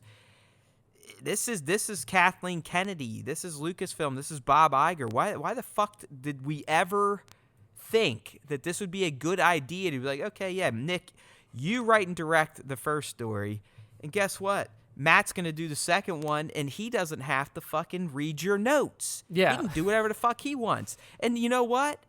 the intern's going to write the third film, and he may or may not take notes from either of your two films, and we'll kind of see how this cohesive trilogy turns out.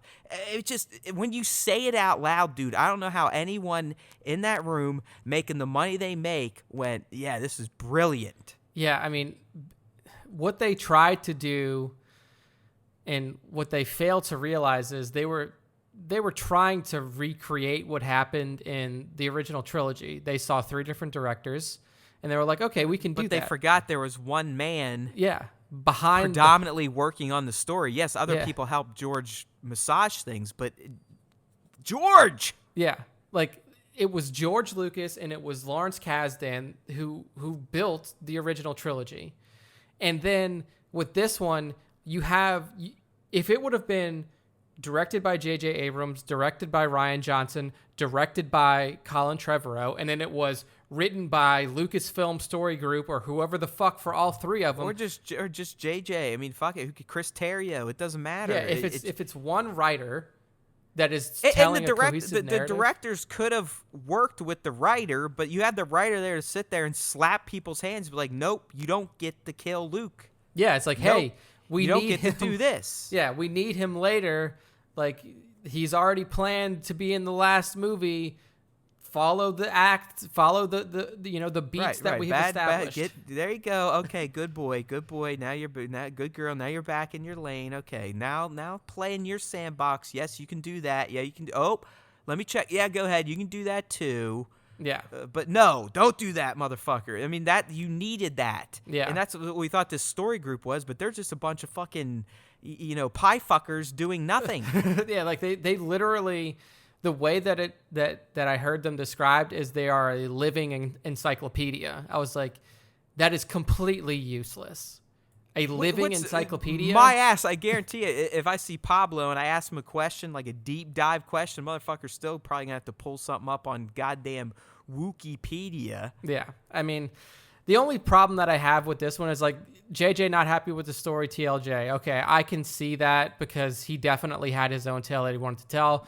We've went over that a lot of times. He's not going to mope about it. I mean, obviously he's going to try to put his best foot forward and make it work. Yeah, I mean, like the final result is a mix of a story that was told, a mix of the TLJ story, that story, and the story that's told by Disney. That's just not true. And whoever they tried to impress, certainly not the fans in quotes. I mean, like this movie has been very well received by the fan base. So like, I don't know why you would put that in there. I don't know if this person just doesn't like Tross, but a lot of people, I mean, it has like an 86, 87% on Rotten Tomatoes for the fan score. So like not a lot of reason to believe that the fans don't like Tross. Well, apparently, my buddy Hank, the stunt guy, he found an article where someone dove into the analytics of the fan score on Rotten Tomatoes, and the data was so unique and odd that it was probably a lot of bot shit.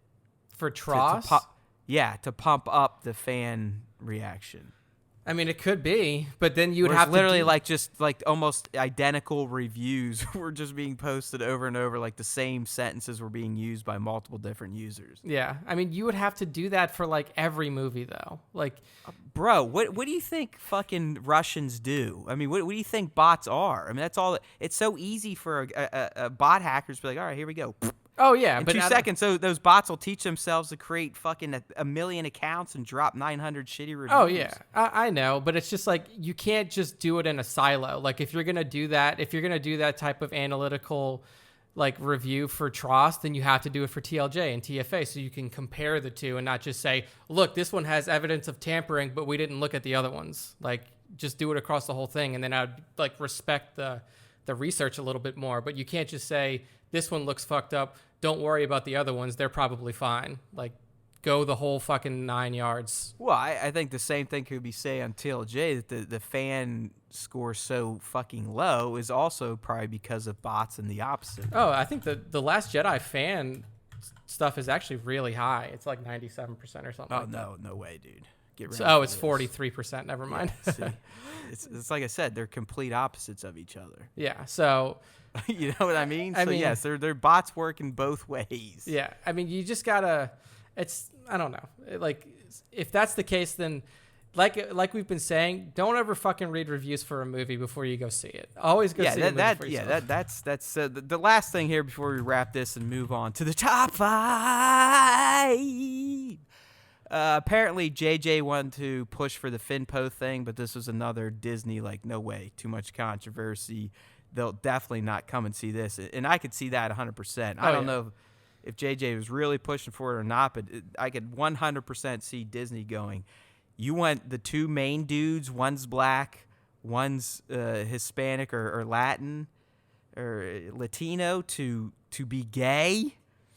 Yeah. Like, you remember what the people said when they saw a black stormtrooper and you want the two leads to be gay? Also, like, the tiny kiss, the tiny lesbian kiss that happened at the celebration is being struck. Like, it's being removed from the movie in certain territories. Like, literally I mean, they literally would not have been able to show this movie in a lot of parts of the world, most of the Middle East.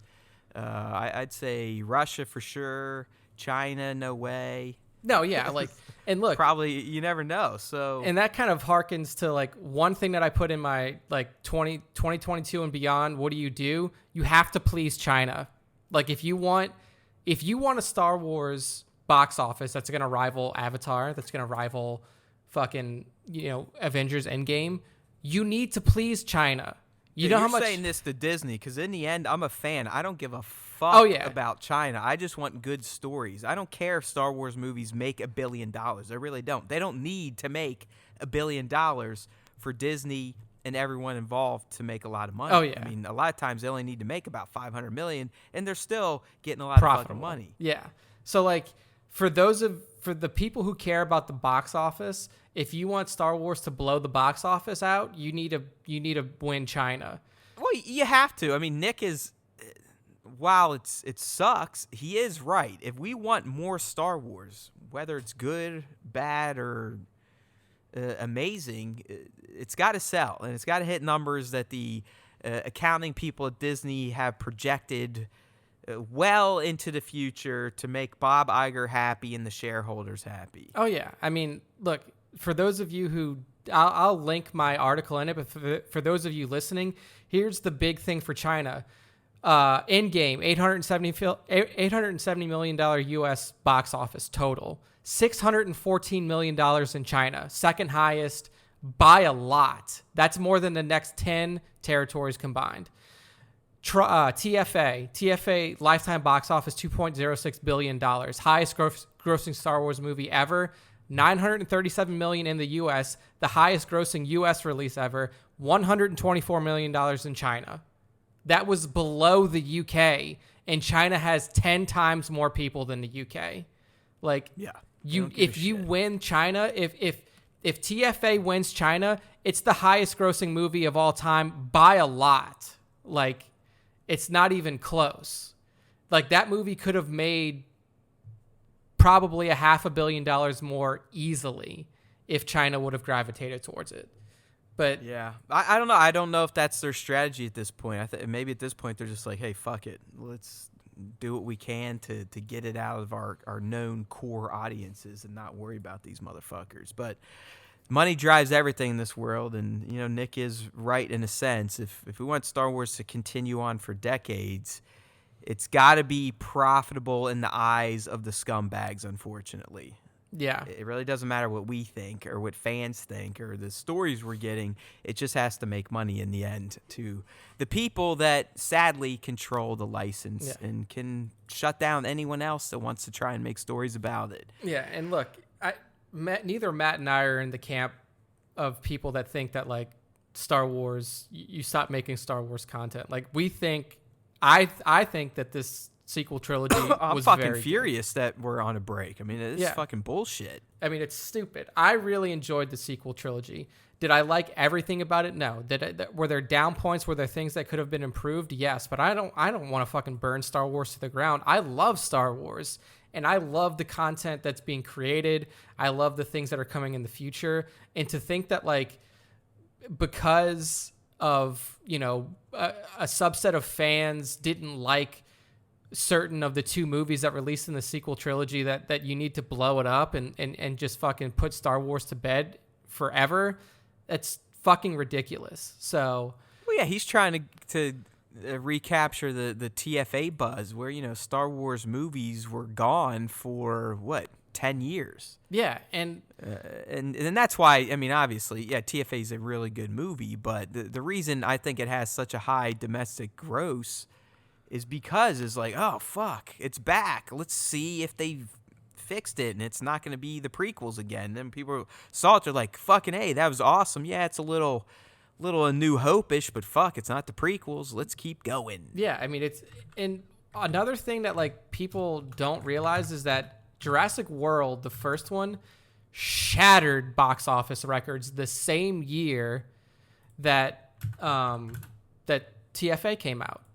And everybody was like, this box office will never be beat. Jurassic World is going to be the biggest movie of all time for years to come. And what fucking happens? TFA comes out and destroys it. Like, Jurassic World made $652 million domestically, and it was super up there. But like, what that just goes to show you is that like when these old properties like Star Wars and like Jurassic World get reintroduced into society, people come in droves to see it. So like when this new High Republic era movie comes out, it's not going to have this, it's not going to happen that way. Like the film is not going to get that type of reception because people are used to Star Wars being back again. And I don't think that there is a franchise that can do that now. Like there's no movie franchise that can come back and make nearly $1 billion in one country, because there's nothing that's had the rest that Star Wars had post prequels and nothing that has the fan base that Star Wars has. Like there's nothing left. So if you get rid of Star Wars, like I just don't understand what people are expecting. Like it's just so weird. Yeah, dude, people are weird. People suck. Welcome again to 2020. It's only going to get worse from here, my friend. I mean, as we've been talking, we've got missiles being launched at bases in Iraq. This is no joke. No, so, yeah, I saw that. It's I mean, shit's getting real, way more real than Star Wars, wherever it will be. But that's why we like it, because it's fake and we can pretend that all this crazy shit isn't going on. But in the end, the moral of the story of this conversation we've just gone on here about release the JJ cut, and by the way, it's probably not going to happen, my friends. Yeah. And this isn't me sitting there trying to be condescending, like, oh, you guys are stupid. No. I believe there is a JJ cut, just like I believe there's a Snyder cut, but I also believe in companies like Warner Brothers and Disney that have billions and billions and billions of dollars and tons and tons and tons of lawyers.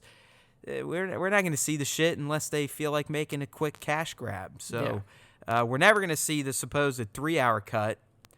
We maybe if Disney really wants to get people back in the theaters, we might get the 2-hour and 37-minute cut.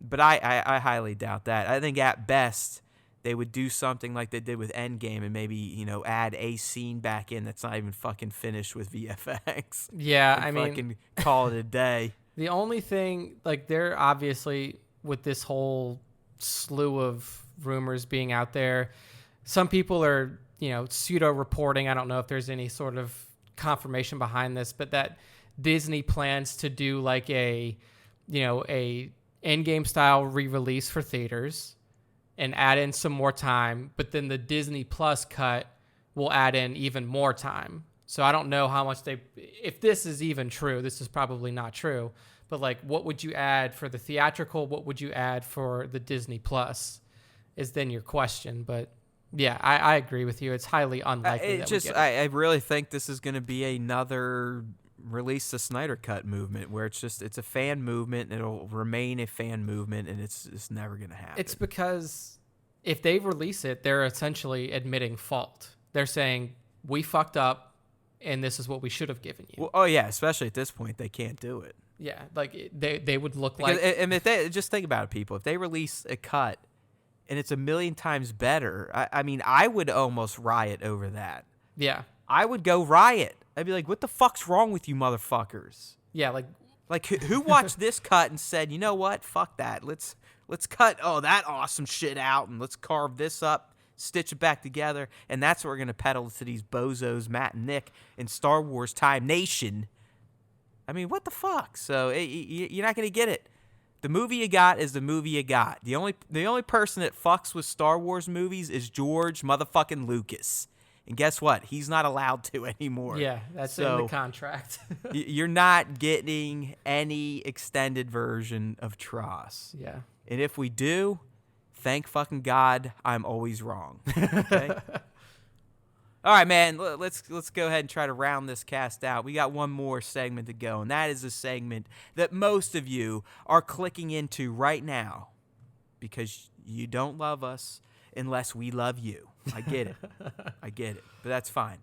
It is time for the top 5 Star Wars fan artist features of the week, as chosen by yours truly, Nick Caminita. I am here. This is the first 2020 top 5 of the week. I mean, this is a good time to be here because our shafted top 5, as we called it, held the record. It held the record for the image. The Shafted 5. It held the record for the image with the most likes ever on the Star Wars Instagram feed. Now that record has been beaten already. So they truly are. They just, they are the downtrodden. They are. But Nick shafts them, and now he is, as they're down, he is kicking their balls. Kicking them away. Time. I will say that top 5 had two images with over 1,000 likes. This one only has 1. But all of the images here are worth over 1,000 likes and more. So let's kick off. Just blame it on IG. Fuck you, IG. The IG algo is a little wonky at times, but there's one algo to rule them all. It is, but one image to rule them all here. First up with Black Series, our old friend, coming back to the top 5. And Matt, you have to tell me what we see here is a slave. This is one. all fucking layers, by the way. So this figure, it's from the Star Wars. It's like a toy ship game. Yeah, I think you see them at Barnes and Nobles and shit. Okay, they're like these really highly detailed game pieces. Okay. Yeah. And so it's tiny. I mean, it might be the size of a matchbox, a little bigger than that. What we're looking at, my friends, is a Slave 1. Yeah. Okay, if you're not watching on video here, or if you're just watching pulled up on the site. We're looking at the Slave 1, and Zay Black Series has a planet behind it. But even the planet he created in, I don't know if it's After Effects or just Photoshop, but to get this finished look, I would say there's probably, at minimum, 15 layers to this image in terms of, that soft light on the left side of the canopy, that could be a layer. Where the brighter light on the other side of the slave, that could be a layer. The fucking lens flare is a layer. The purple hue on the planet could be a layer. Like the bokeh bubbles could be a layer. So yeah, I mean, this is the type of shit to me. It's like, my God, I don't even have a brain that would sit there and be like, okay, yeah, take some light here on this side and this side at the top, over here, over here, over here, over here. And then when you layer them all together, it's going to look like this. No way. Yeah, like this is something that like the true masters understand. Yeah. This is like mega composition. And like Zay Black Series at BLKSRS on Instagram, like he is a master of the art form. And like this dude is, he's the best of the best when it comes to these types his of composite stuff, his layered, like stuff like this where he's creating almost everything, the background and just the lighting for the subject. It's insane. But even when he throws down, I'm about to feature a shot probably later this week. He literally just has a First Order trooper standing on what looks like probably concrete in a garage, with almost no lights and a bright light to the side of him. But the way Black Series shoots and the way he can edit and the way he just masterfully stitches this shit together in Photoshop, it ends up looking like a work of art. Yeah, I mean, if there was a Star Wars time like Mount Rushmore of toy photographers, I mean, we already have our 2 goats with Everything Kylo and Sir Dork, so those would be on there. Black Series would probably be on there.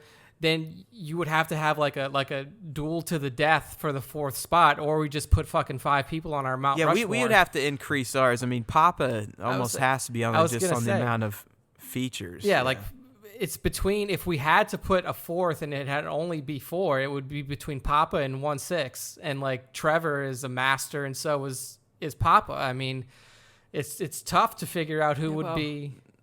Star Wars Time Rushmore. We could expand it. Yeah, we could definitely have a few more faces than whatever the fuck we do in real life. Yeah, so but, I mean, Black Series for sure. I mean, he's one of my just personal favorite accounts to look at, and just the way IG is. I'm not on it all day long, so I'm not catching all of his new shots, which means I don't have the ability to like his new shots, which means IG just thinks I don't want to see any of his shit anymore ever. Yeah, it's a fucking joke, people. That's how it works. Trust me. If you post something and it doesn't get, as Nick said, like a surge of likes within a predetermined amount of time, it is dead. Yeah, it just kind of falls. I dead. mean, literally falls under the radar. Like there is a radar maybe detector. 5% of your followers will see it. Maybe. Yep. If you want to, that there's a whole article on StarWarsTime.net about the IG algorithm for those of you listening who may be in the toy photography realm. Go check it out. If you are wondering why your shots aren't getting as many likes as they are, you can just type in Instagram algorithm into StarWarsTime.net and it should pop up. I mean, they could just suck like some of mine, but a lot of times it is IG kicking you right in your anus. Yep. Sorry, Black Series at BLKSRS on Instagram. The dude is an absolute master, so make sure to give him a follow. Next up is a really fucking fun, cool shot from Mark Walker Photo.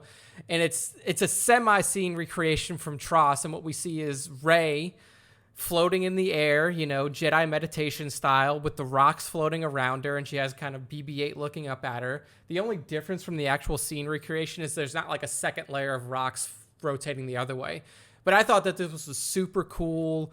Like the way that he's got it posed, the way that the rocks are placed around her. They're not like all straight. They're all kind of off kilter, making it look like she's using the Force. The way that BB-8's looking up at her is really cool. And just the environment for this shot it really makes Rey pop. I really like it. Yeah, man. What initially got me to mark it to be featured, again, I'm the idiot that scans the hashtag Star Wars Time Show, which you should be using in all your motherfucking posts and tagging us.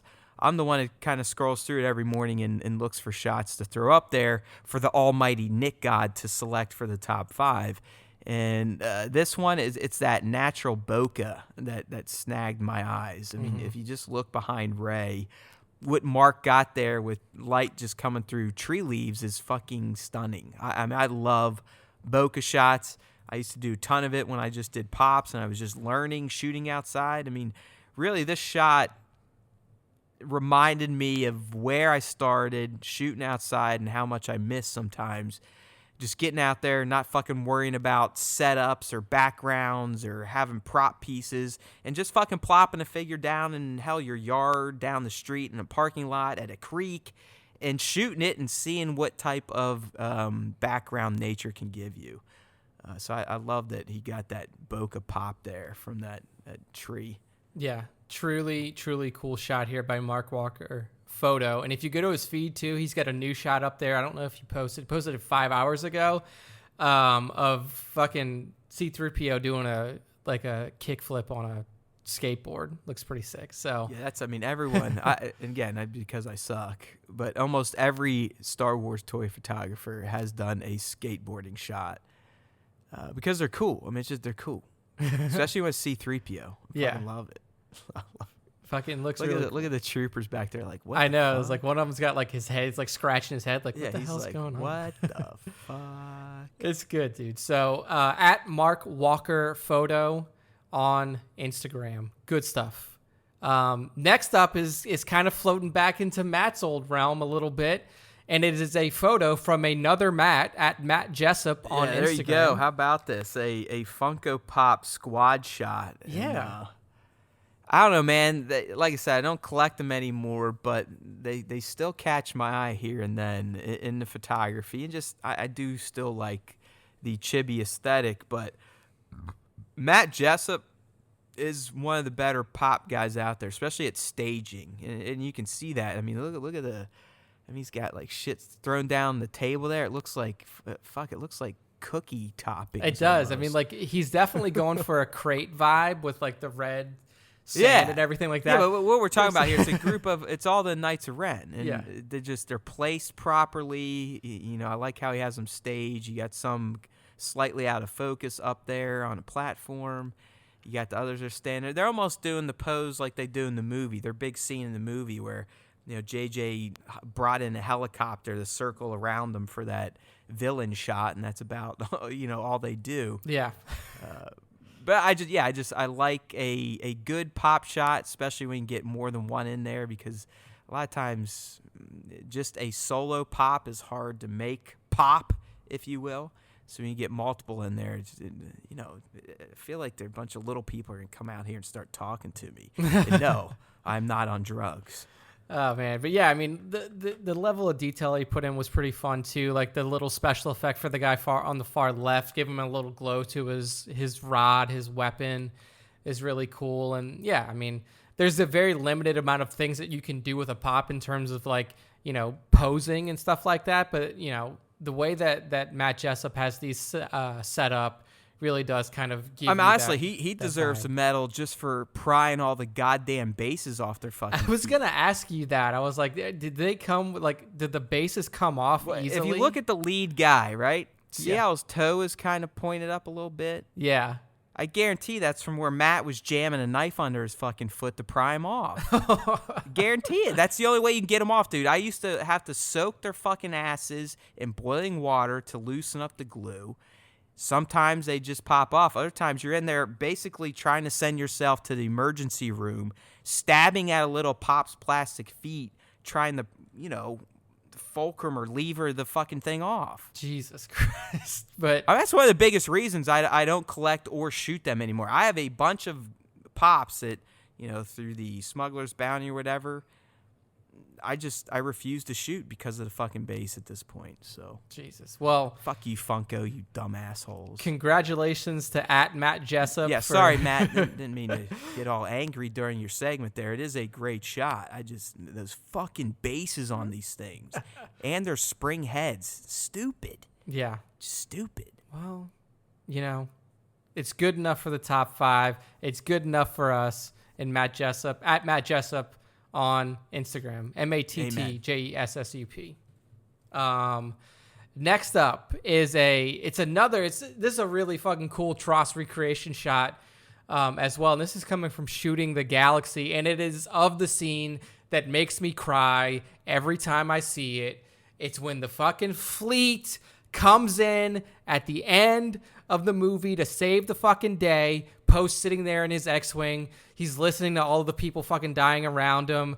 They're like, what do we do, Poe? What do we do? And he's like, I think it's over, guys. I think we lost. And then fucking Lando comes in with the entire fleet behind him. You get that shot that shows all the ships, and that is the recreation that we have from Shooting the Galaxy. I mean, this is one of the most stunning toy recreations of a movie scene I've ever witnessed. And that's why I kind of scolded myself in our caption.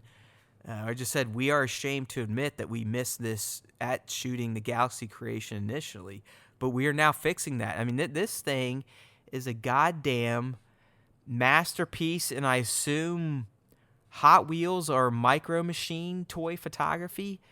I mean, I believe all these ships are legit toys that he has staged up here. Man, where did he get that ghost from?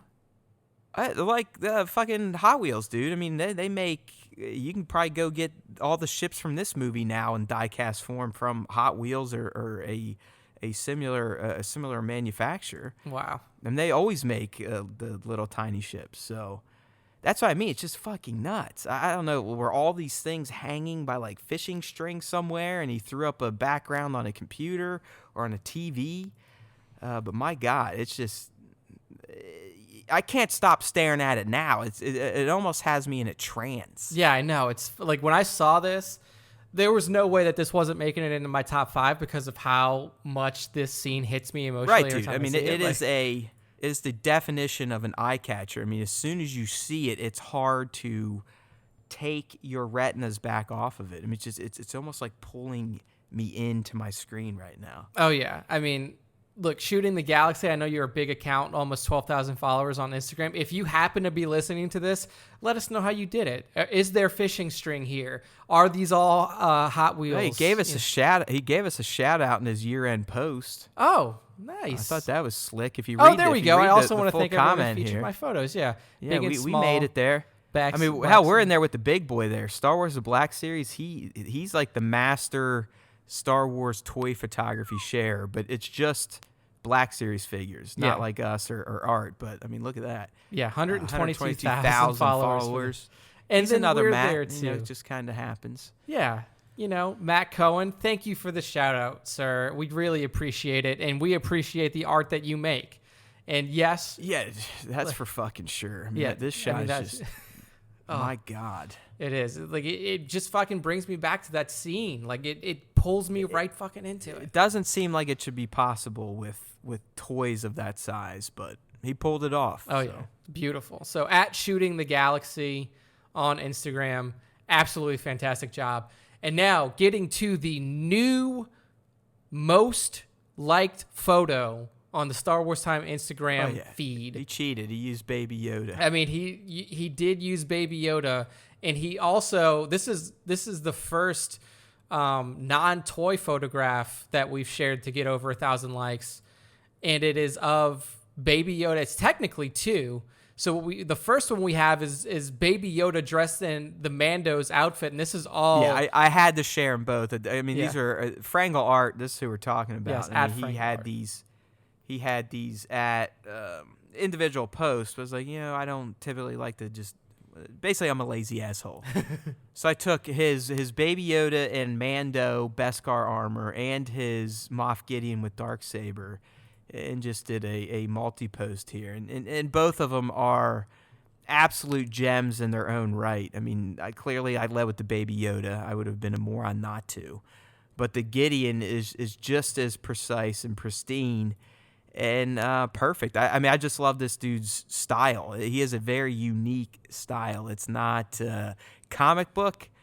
It's not full-on cartoon. It's not full-on children's style, but it's kind of a hybrid of all those. Yeah, it's like it's a good mix. I mean, it's definitely, digital painting for those of you who are wondering, like, if it's not a toy pick, what is it? It's, digital painting, vector. I wouldn't call it vector illustration because it's got a little bit more ambiguity than like traditional vector and like. Yeah, the lines animation. aren't that straight to be vector. Yeah, I mean, I think our buddy Super Scoundrel is a vector artist. Yeah, vector is definitely Super Scoundrel's forte. But this guy, I mean, like the way that he got in the shadowing on the figures, the way that he got the details in the eyes, the details in the armor, even though you aren't working with like a realistic, like a realism style of art here.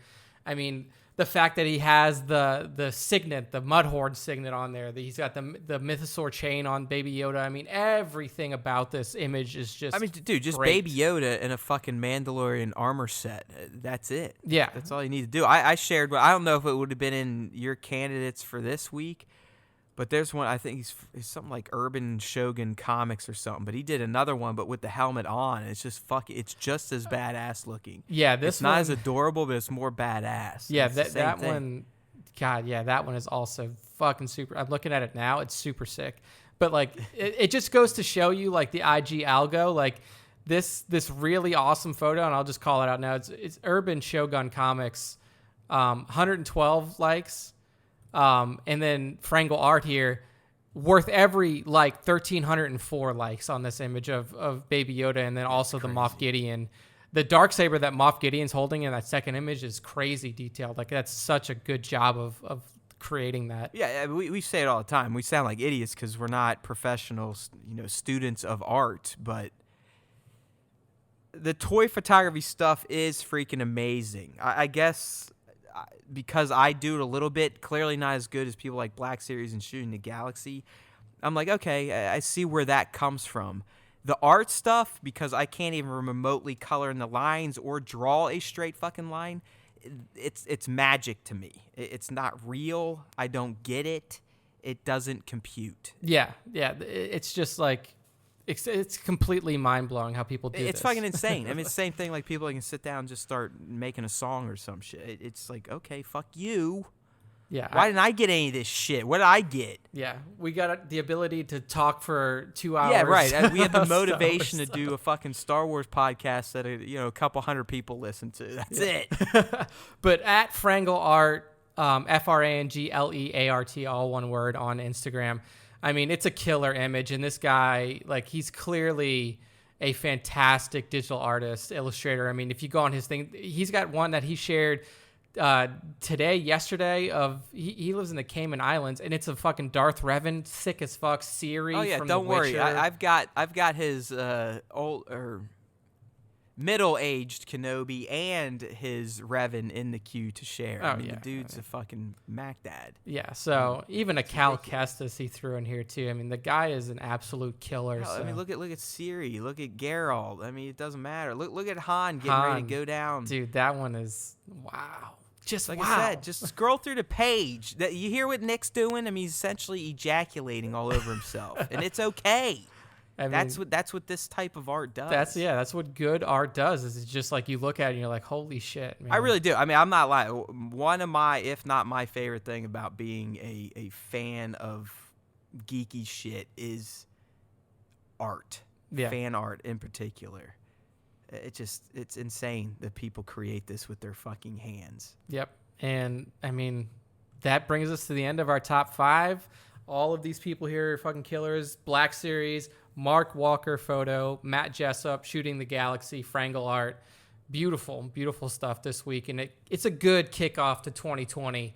I'm looking forward to like the growth of our Instagram community and seeing what other art and other artists that we share this year. I mean, we had such a huge growth in 2019. I feel like 2020 is going to bring some serious heat. Oh yeah, so. no, we'll go right on up, and that's through the help of the IG community, the Facebookers.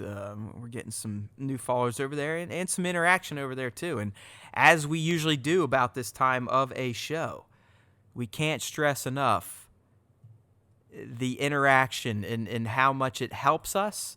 Not only personally, but also through the internets and the algorithms and the search engines.